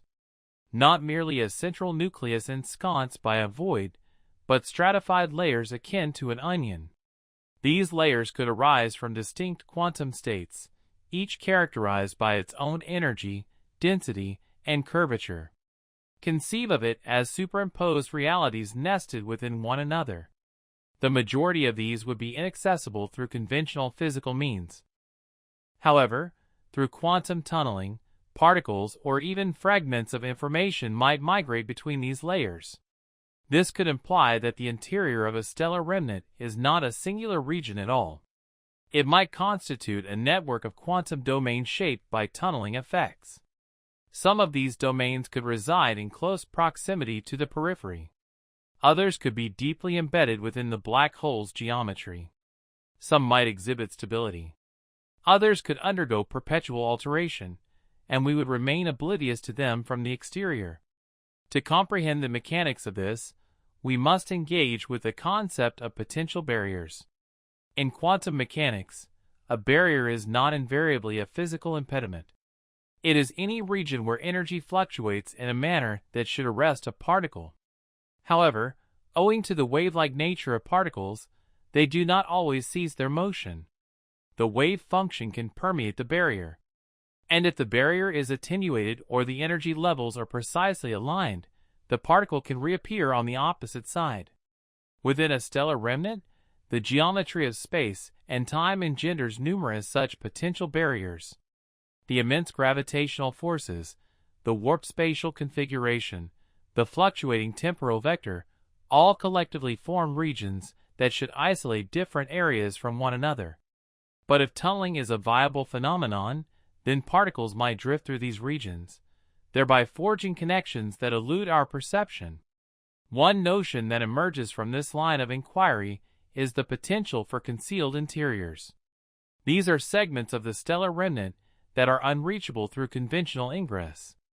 If one were to fall into a stellar remnant via the customary route, their trajectory would lead toward the singularity.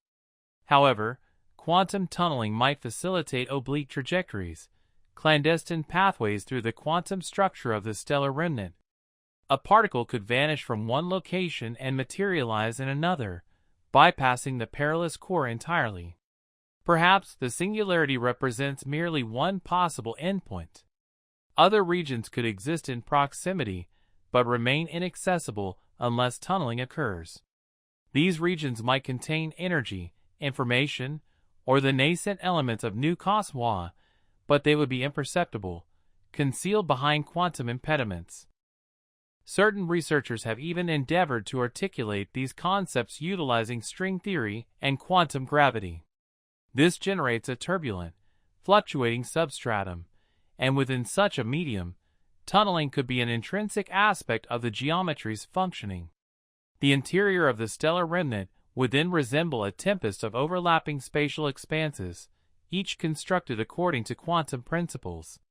If this hypothesis holds true, then the interior of a stellar remnant is a domain replete with structure, stratification, bubbles, fluctuations, and interconnections to other segments of spacetime. And tunneling could be the crucial mechanism for navigating through it. If particles can tunnel within a stellar remnant, what becomes of the information they convey? If tunneling permits particles to traverse between quantum strata, then perhaps that information is preserved, albeit in a location beyond our detection. It would not entirely escape the stellar remnant, but neither would it be annihilated. It would remain concealed within the folds and ripples of the quantum interior. It is conceivable that the entirety of a stellar remnant's interior is shaped by such quantum processes. This would render the notion of a seamless descent into a singularity an oversimplification. Rather than a direct passage to a final destination, it would be akin to navigating a quantum labyrinth, one where the rules are in constant flux, and where unforeseen shortcuts unpredictably materialize and vanish. Some theoretical frameworks suggest that tunneling may not solely be a characteristic of stellar remnants. It could be the very mechanism by which new cosmos originate.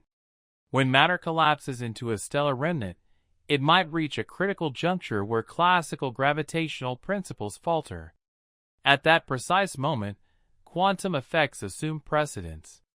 And instead of forming an inert singularity, the stellar remnant might transition through tunneling into a novel state, a new region of spacetime that subsequently inflates into a nascent cosmology. Quantum tunneling would then serve as the bridge connecting these disparate realities, the hidden passage that links the observable to the concealed. The observer effect, amplified to its extreme.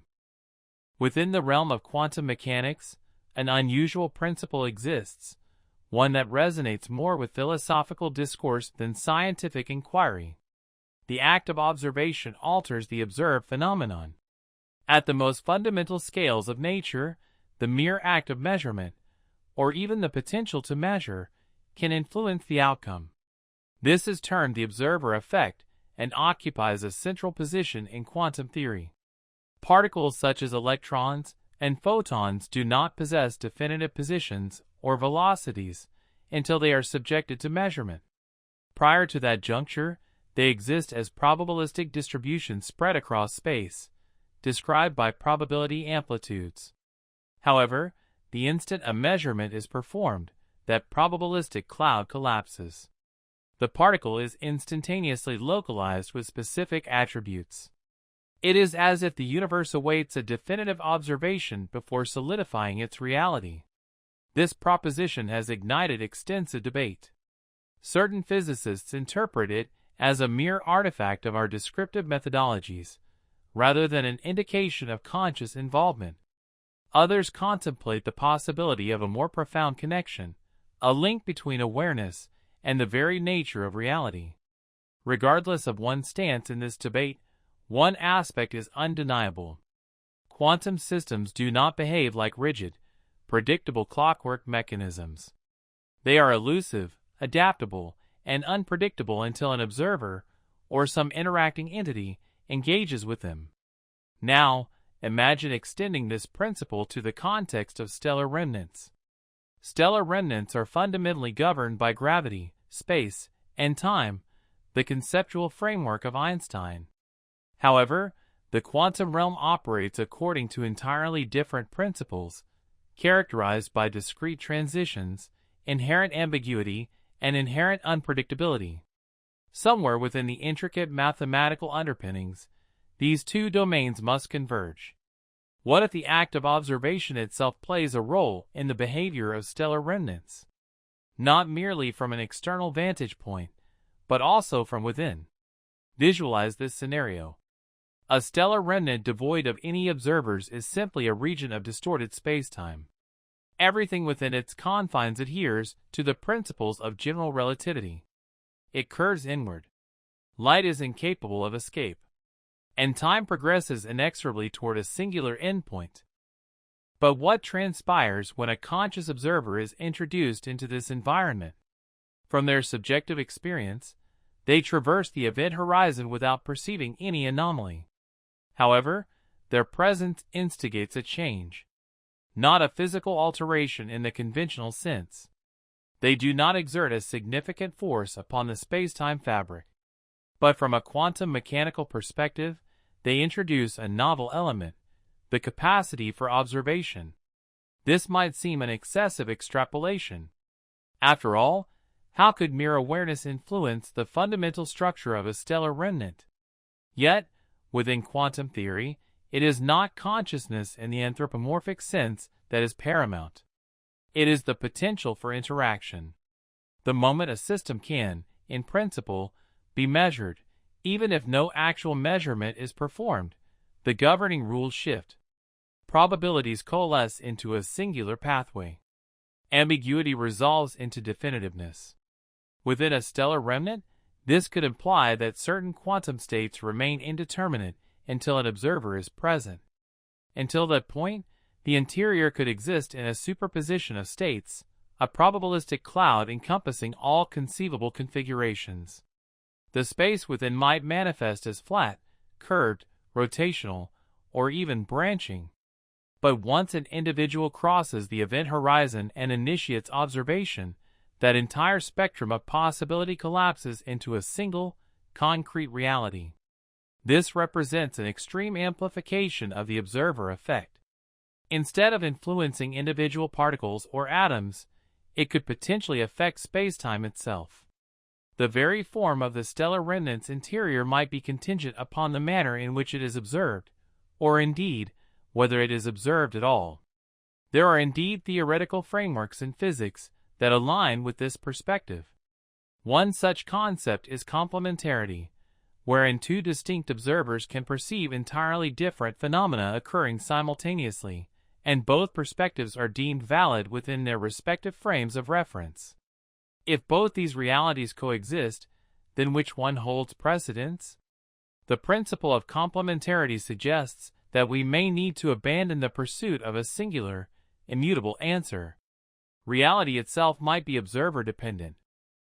Now, envision not merely observers scrutinizing stellar remnants from afar, but observers actually positioned within them, engaged in movement, contemplation, and measurement. The structural configuration of the stellar remnant's interior could dynamically alter as they move.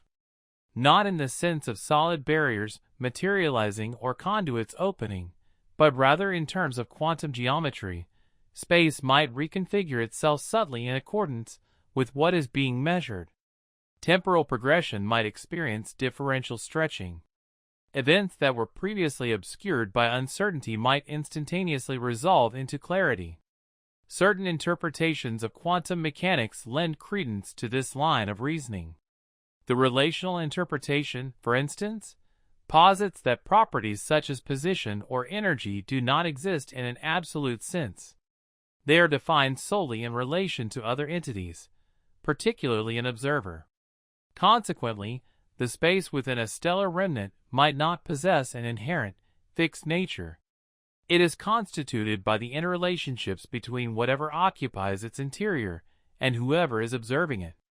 This would render each stellar remnant interior unique, not solely due to its formation process, but also as a result of its occupants and the timing of their presence.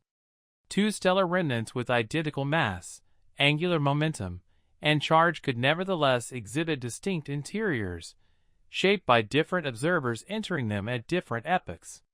Each traversal would engender a personalized manifestation of spacetime, fashioned instantaneously. Some theoretical models extend this concept even further. They propose that spacetime itself is not a static backdrop, but rather a consequence of quantum entanglement. If this proposition is accurate, then observation does not merely modify the constituents of space, it actively contributes to its creation. And within a stellar remnant, where extreme conditions reduce everything to its most rudimentary structure, this effect could be profoundly amplified. This would imply that the interior of a stellar remnant is not a pre-existing entity awaiting discovery. It is a phenomenon that materializes through the very act of experiencing it. The instant an observer crosses the event horizon, their presence fundamentally reconfigures what exists. And this could elucidate why we are incapable of constructing a comprehensive map of a stellar remnant's interior. It is because no single, definitive map exists. Every journey through a stellar remnant is a unique experience, contingent upon the specific trajectory undertaken, the interactions engaged in, and the observations performed. The interior is not a static locale. It is a dynamic process forged through quantum relationships. Even time itself might be an integral component of this process. From an external perspective, stellar remnants appear frozen in time, but from within, time continues to flow, albeit perhaps not along a linear path. Observation might actively guide the temporal current, steering it toward particular outcomes. The sequence of events could be dictated by what is being noticed, and in what order. Consequently, does an unobserved reality exist within a stellar remnant? Does anything possess existence prior to its measurement? And if the observer effect truly exerts influence at this scale, could the cosmos itself, perhaps situated within a larger stellar remnant, be shaped by the observers residing within it? If so, the cosmos might not be a static mechanism. It could be a responsive, adaptable system, one that undergoes transformation based on our interactions with it. Stellar remnants, rather than being remote regions of inactivity, could be the very loci where this process of reality formation is most evident. Places where existence coalesces moment by moment. If our cosmos is contained within a stellar remnant, what lies beyond? The instant we conceptualize our cosmos as a form of enclosed sphere, we inevitably begin to ponder what encompasses that sphere. What manner of reality gave rise to our own? If our entire cosmos originated from the collapse of some colossal entity in another universe, then that parent universe must have possessed its own celestial bodies, its own gravitational forces, and its own fundamental laws of physics.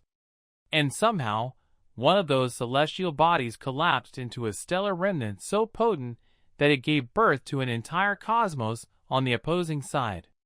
From the perspective of an external observer in the progenitor universe, the stellar remnant would simply exist, dark, dense, and quiescent, save perhaps for a gradual emission of Hawking radiation over eons.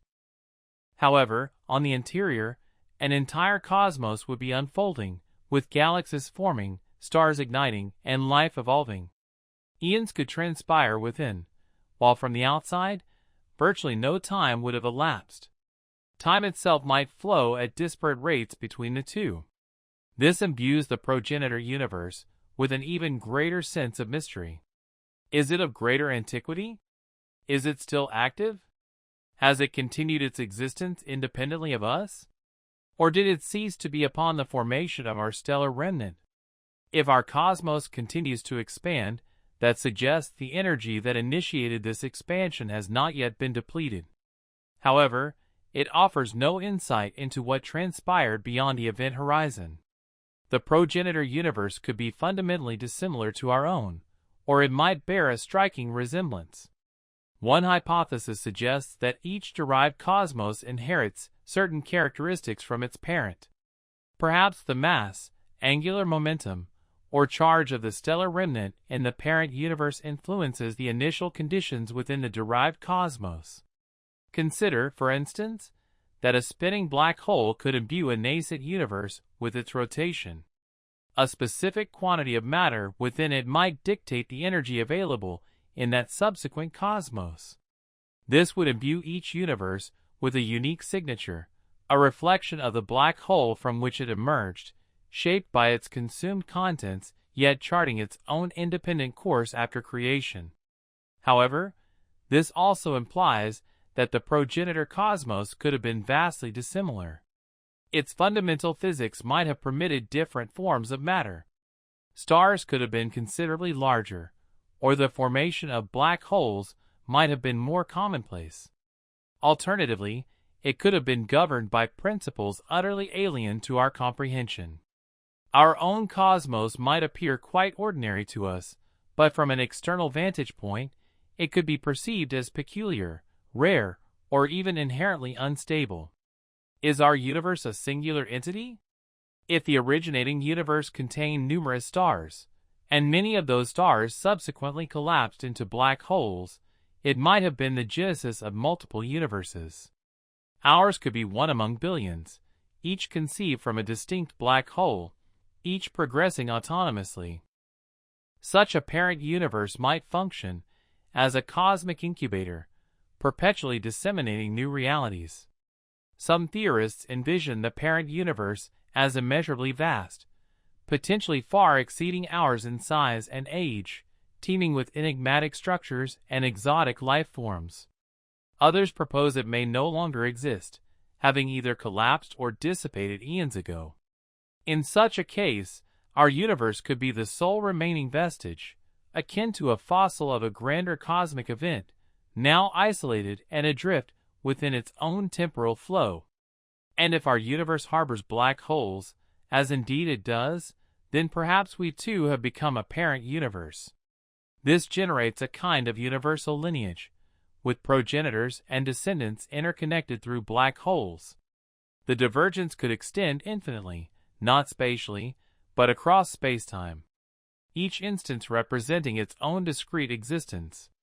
If this hypothesis holds true, then the exterior of our universe is not merely empty void or some alternate dimension.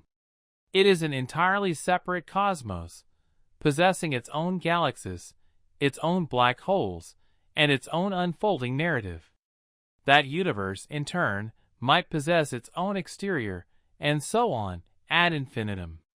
But what about the ultimate expanse? If our universe resides within a black hole, and that black hole exists within another universe, and this continues indefinitely, is there a fundamental reality beyond them all, a final repository? Or is it an infinite series of nested containers, with no ultimate boundary, much like there may be no ultimate base? It is challenging to ascertain, as we have access only to our own localized experience. Our instruments, our telescopes, and even the physical laws we observe are all conditioned by this universe. We lack the means to directly test what lies beyond. We can only construct conceptual models and follow the dictates of mathematics. Nevertheless, subtle indicators exist. Certain researchers speculate that the peculiar behavior of dark energy might allude to a connection with something external. It could perhaps represent a pressure exerted from without, or an effect stemming from the boundary between universes. Do anomalies within the cosmic microwave background radiation, CMBR, reveal the configuration of a black hole-generated universe? The vast majority of the CMBR aligns with expectations for a flat, infinite universe originating from a Big Bang. However, certain features deviate from this norm.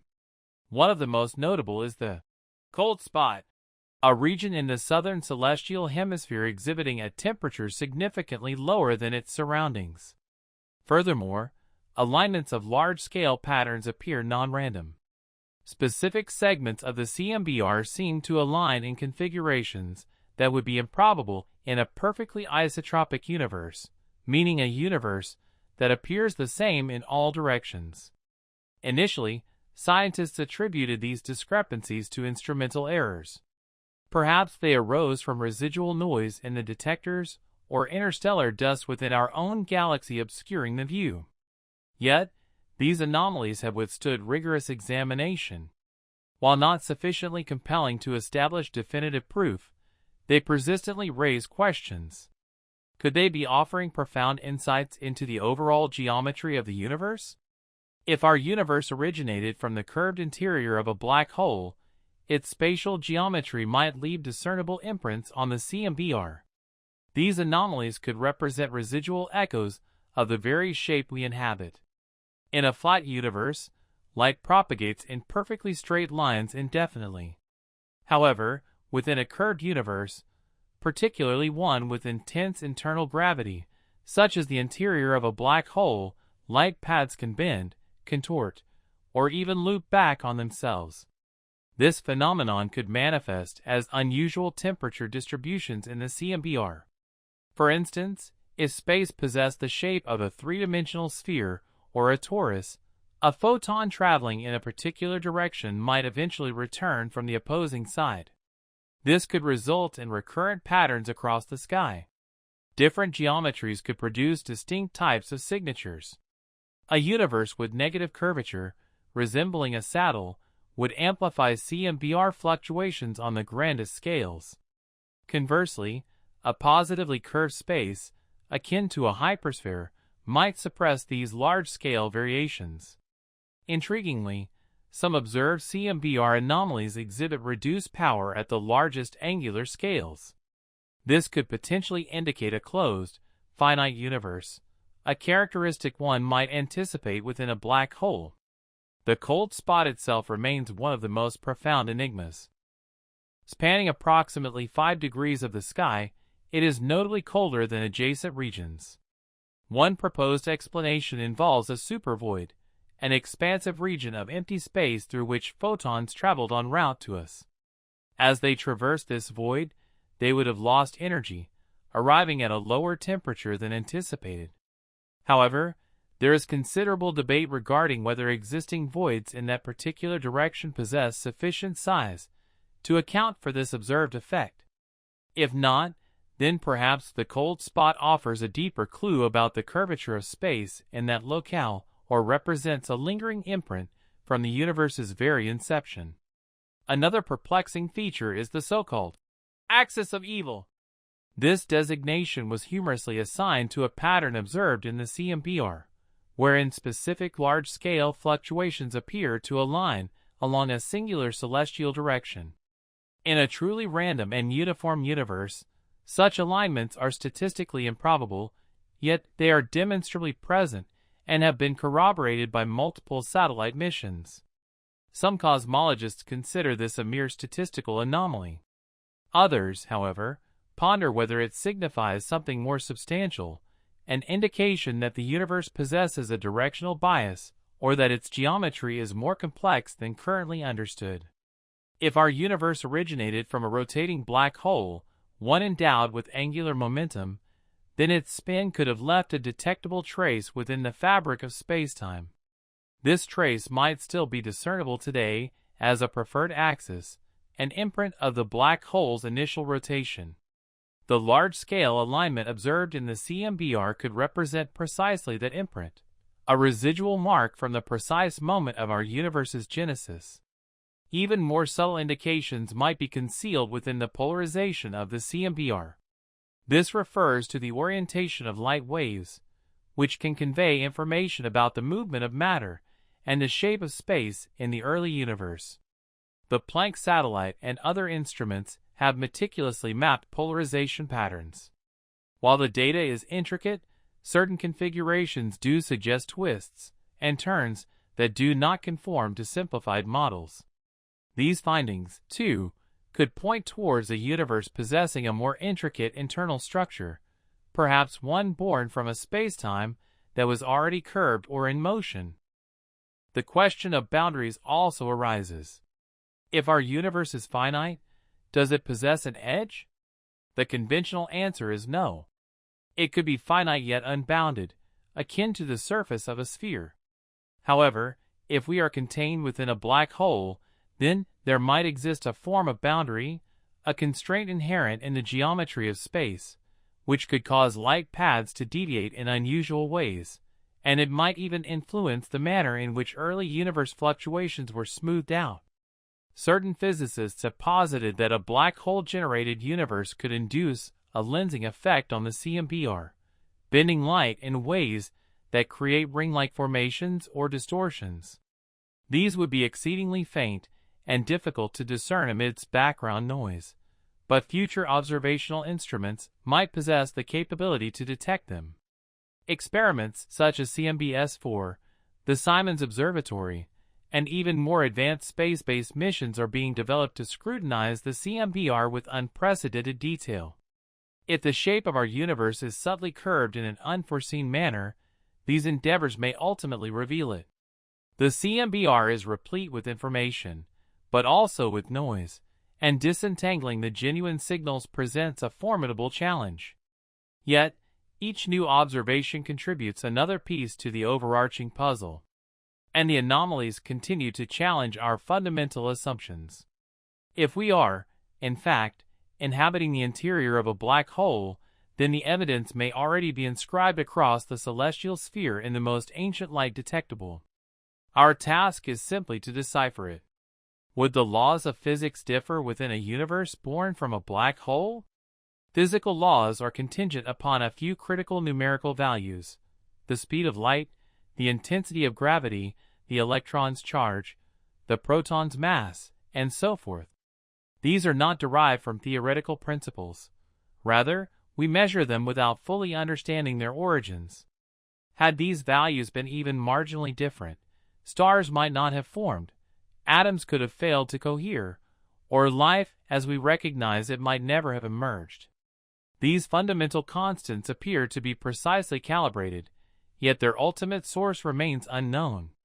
Therefore, if black holes are indeed creating universes, each instance might involve a fresh roll of the cosmic dice for these constants. Some resulting universes might bear resemblances to our own. Others could be entirely alien. One universe might possess stronger gravitational forces, leading to accelerated star formation and rapid stellar demise.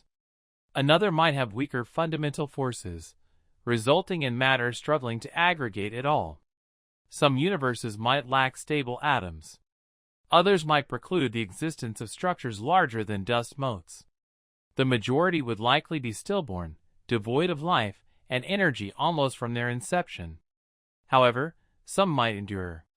Some might achieve a balance that permits the development of complexity, perhaps even life. This concept of cosmological natural selection yields a population of universes predominantly populated by those whose physical laws favor the creation of black holes. This is not because black holes are inherently special, but because they are inherently reproductive. They transmit their characteristics, albeit with minor alterations. If this paradigm is accurate, the laws of physics are not uniform across all of reality. They operate within a given universe, shaped by the conditions of its birth. Beyond the confines of our universe, the laws might be entirely divergent. The fundamental constants could assume new values. Particles might behave in unprecedented ways. Even space and time might adhere to unfamiliar principles. Are there overarching metalaws, governing principles that dictate the range of possible physical laws, or is anything permissible as long as a universe can persist long enough to evolve? Is there a limit to the strangeness of physical laws? Or do they span an infinite spectrum of possibilities? String theory does not merely accommodate a single set of laws, it allows for a vast array of them. Different methods of compactifying the extra dimensions theorized within the framework lead to distinct physical regimes. Thousands, perhaps even exceeding 10 to the power of 500, unique versions. Each represents a potential universe with its own set of governing rules. If black holes are capable of exploring this extensive parameter space, then each one might select a different compactification, thereby giving rise to a universe with its own distinctive characteristics. Are there indications that our universe was shaped by conditions that extend beyond our observable horizon? Even minor clues could prove significant. Some scientists are investigating whether fundamental physical constants have undergone variations over time, however slight. To date, the available data suggests their stability. However, should any drift be detected, it could hint at deeper, underlying layers of reality. Others are studying black holes themselves, seeking to understand if the information they encode, their mass, spin, and charge, could function as genetic material, influencing the universes they originate. If each black hole generates its own distinct rulebook, then our universe is not merely an isolated bubble. It is a unique outcome of cosmic experimentation and refinement, a realm where specific balances coincidentally manifest. Where light travels at a particular velocity, gravity exerts a defined pull, and matter arranges itself in precisely the right configuration for stars to ignite and planets to coalesce. Whether this outcome is attributable to chance, inevitability, or the cumulative result of billions of preceding universes exploring different combinations, remains unknown. The concepts of entropy and time within a universe birthed by a black hole. In our everyday experience, time seems to progress in a singular direction. We age, memories accumulate, stars expend their fuel, and eggs do not spontaneously reassemble. This relentless march is something we seldom question. However, underlying this perception of temporal flow is a more fundamental principle, entropy. It serves as a measure of disorder or randomness. And in virtually all physical processes, entropy tends to increase.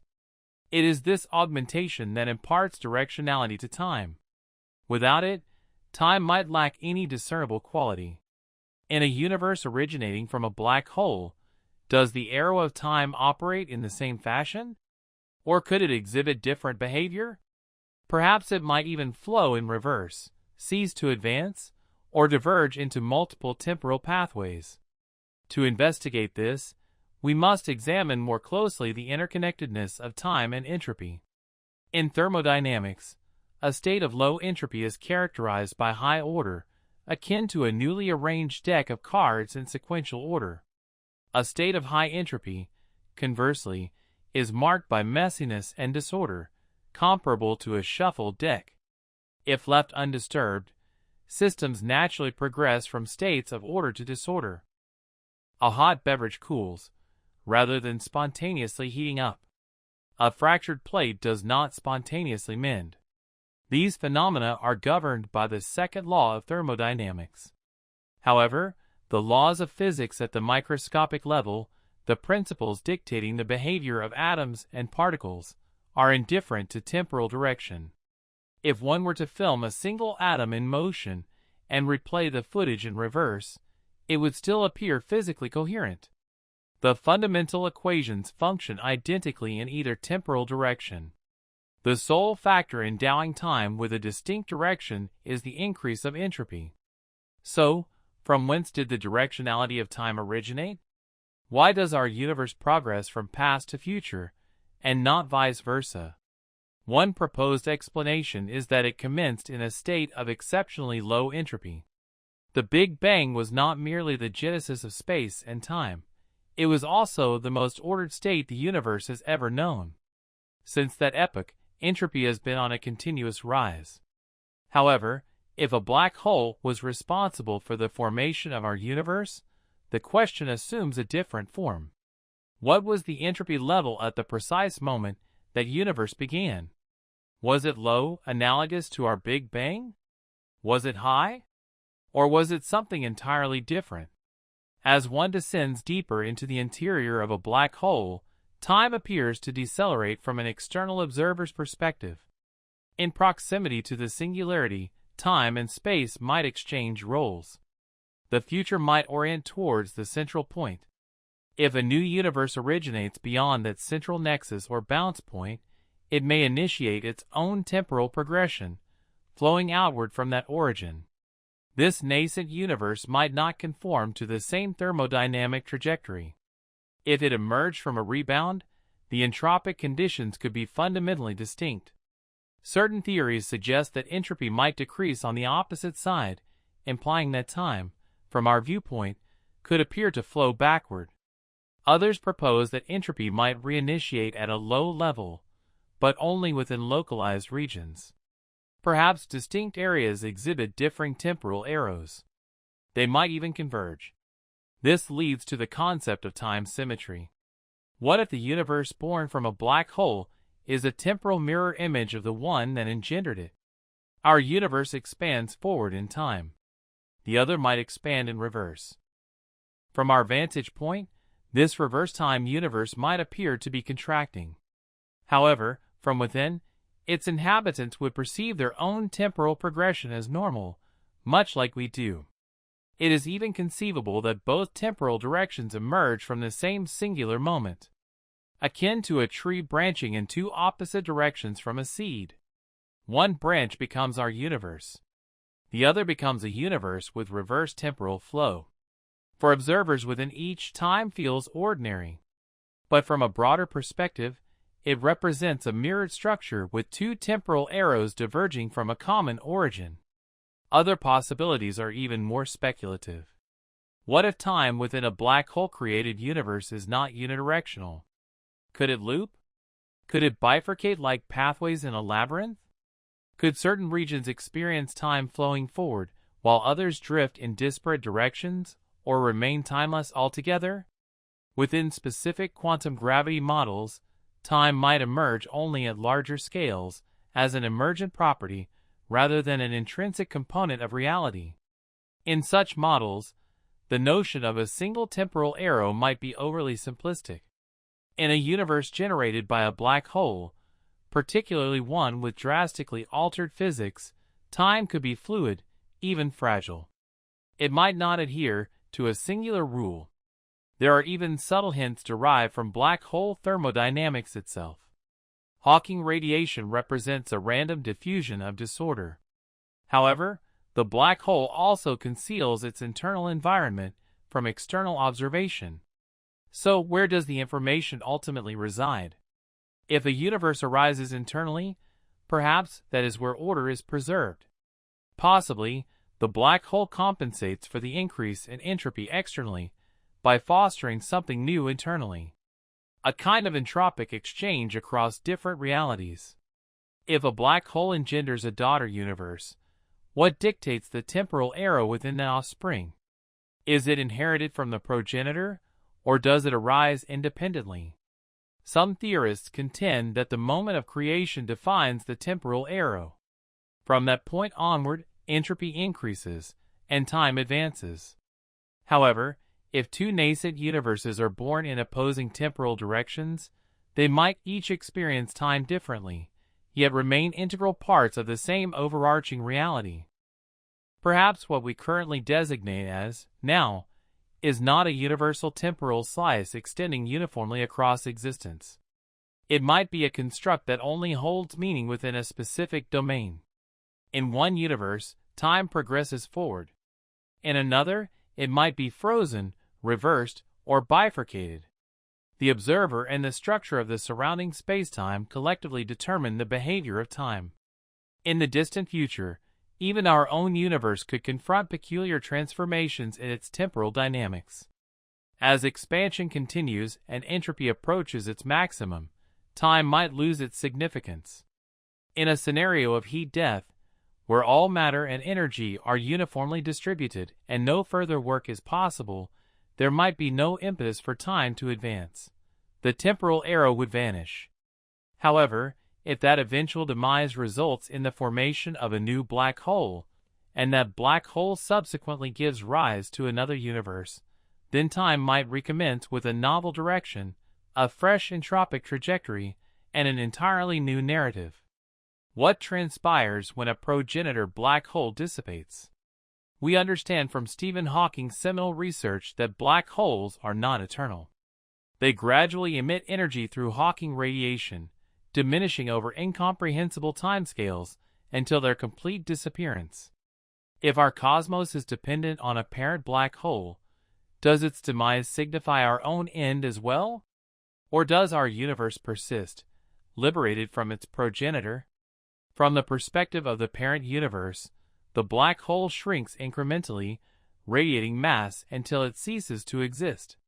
However, within its confines, the situation is profoundly different. For an entity residing within the black hole's generated universe, time does not necessarily synchronize with the time in the external universe.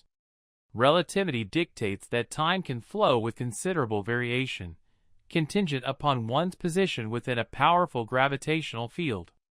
Near an event horizon, time for an external observer accelerates relative to the time experienced by an object falling inward.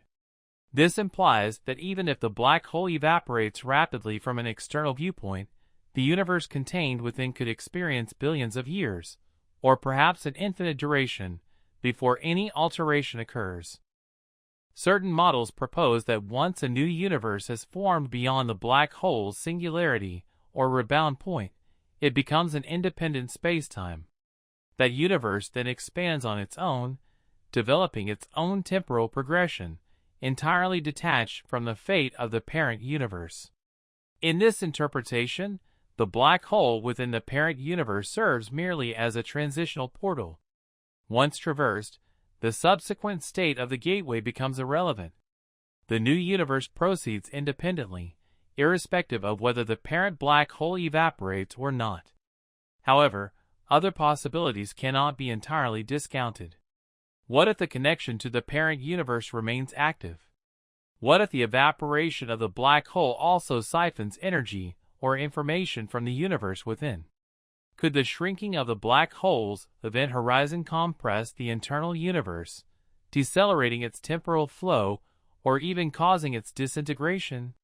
We currently lack the definitive physics to answer this question with certainty. There exist scenarios where the black hole's evaporation unfolds so gradually, over timescales vastly exceeding trillions of times the age of our current universe, that from an internal perspective, the universe possesses ample time to develop, evolve, and potentially conclude its own existence before the black hole fully dissipates. In such circumstances, the lifespan of the black hole would hold no practical consequence for the inhabitants.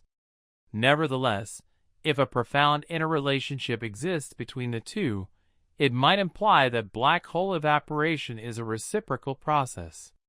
Should a stellar remnant cease its existence, and the encapsulated information find egress via emitted radiation, what then becomes of the cosmos that originated within? Is its reality dissolved as the black hole's knowledge dissipates? Or does the principle of information retention exclusively govern the maternal expanse, leaving the nascent universe unscathed? If the fabric of reality within the black hole were to forge its own self-contained, expanding bubble, it might then completely decouple from its progenitor. Certain hypotheses even posit that following a cosmic rebound, the emergent universe expands with such alacrity that it severs all causal ties to its origin. In such a scenario, even if the parent black hole were to fade, it would be as if the child cosmos had already sailed beyond recall, much like a vessel departing a port with no intention of looking back. Some speculative frameworks propose that during the black hole's final moments of dissolution, a cataclysmic release of energy could transpire, an event of truly cosmic proportions. Might this energetic surge instigate transformations within the universe birthed by the black hole?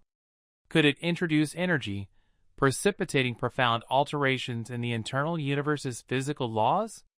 Alternatively, the evaporation might appear tranquil from our vantage point, yet correspond to a sudden, pivotal moment within the nascent cosmos.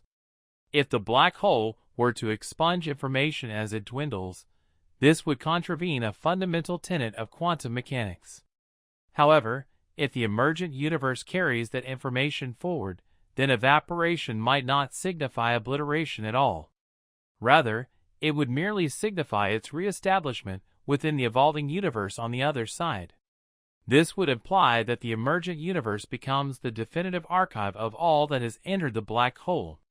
Even after the black hole has vanished from the parent universe's domain, ultimately, the dissipation of the progenitor black hole could signify numerous outcomes.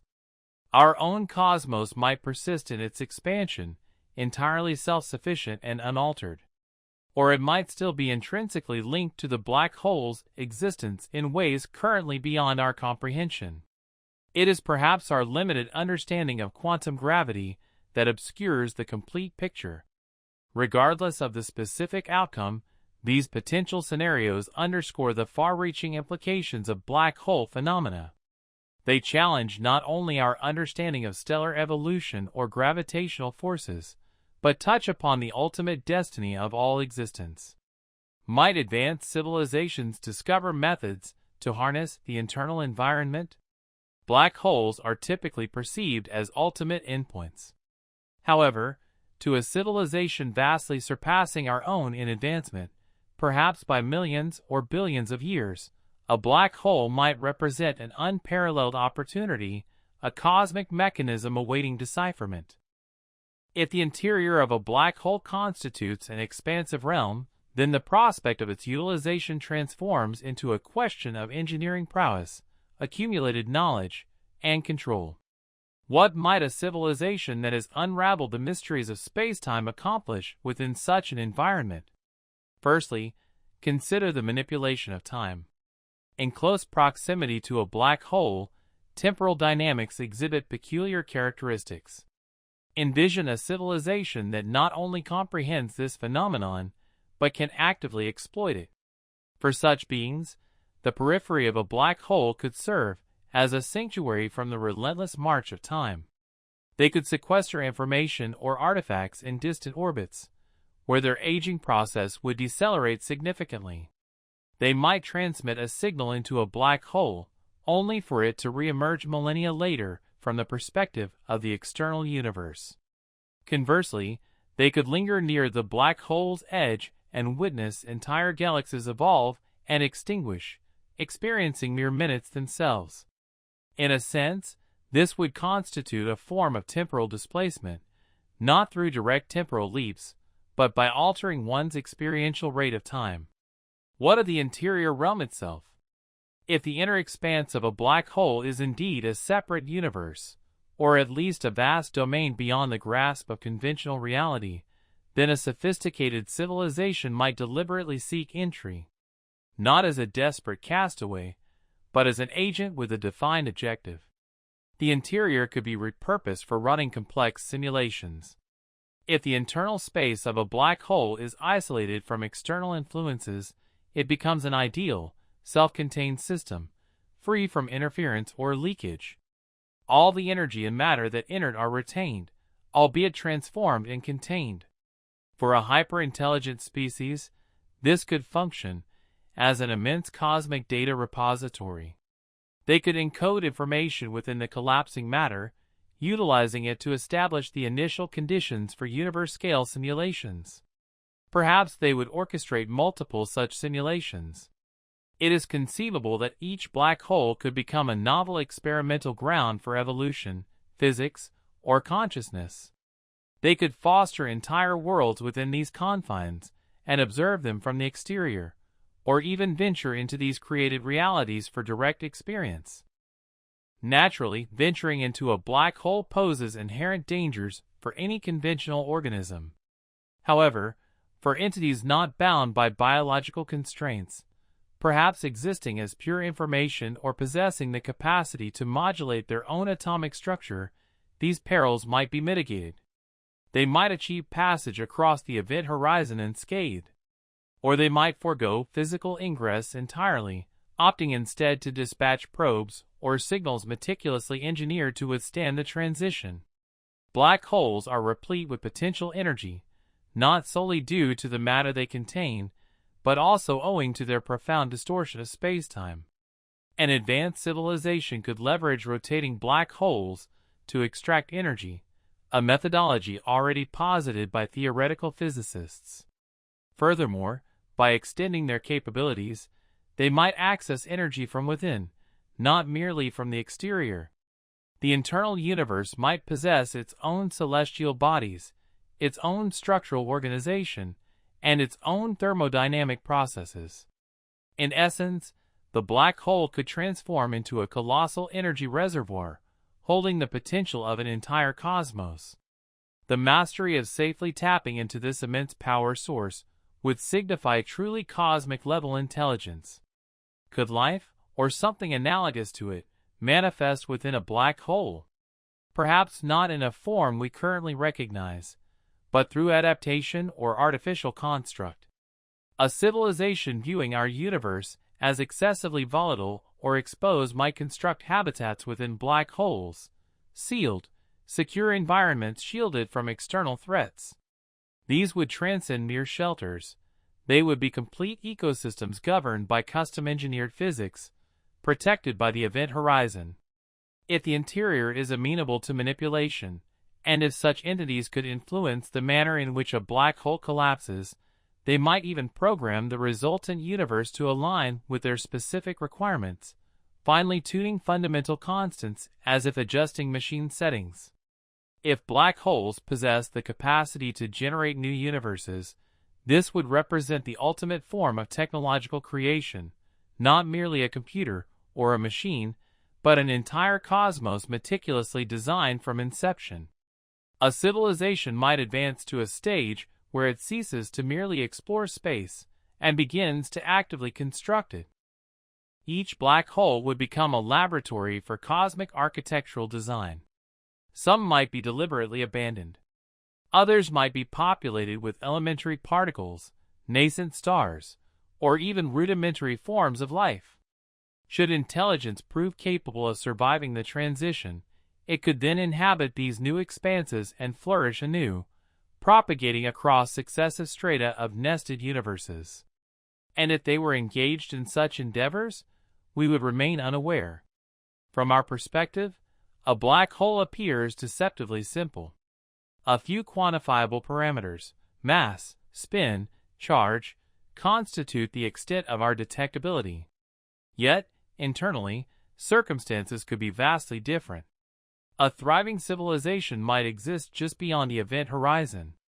They could have populated black holes with entire societies, with comprehensive histories, and still, when we gaze upon the night sky, we would perceive only dark, vacant voids. If such a possibility exists, would it ever be within our reach? Our species is still grappling with a fundamental understanding of black holes from a distance. We are incapable of dispatching any object into their interior, nor can we yet detect Hawking radiation. However, if this proposition holds true, then perhaps one day we too might achieve such feats. This might require millennia or even millions of years.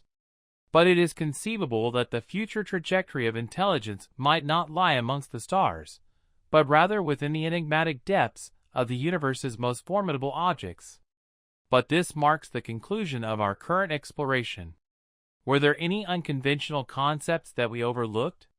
What subjects would you prefer us to delve into next? Please share your suggestions in the comments section. And if you found this presentation engaging, kindly consider bestowing a like and subscribing to our channel. We appreciate your viewership.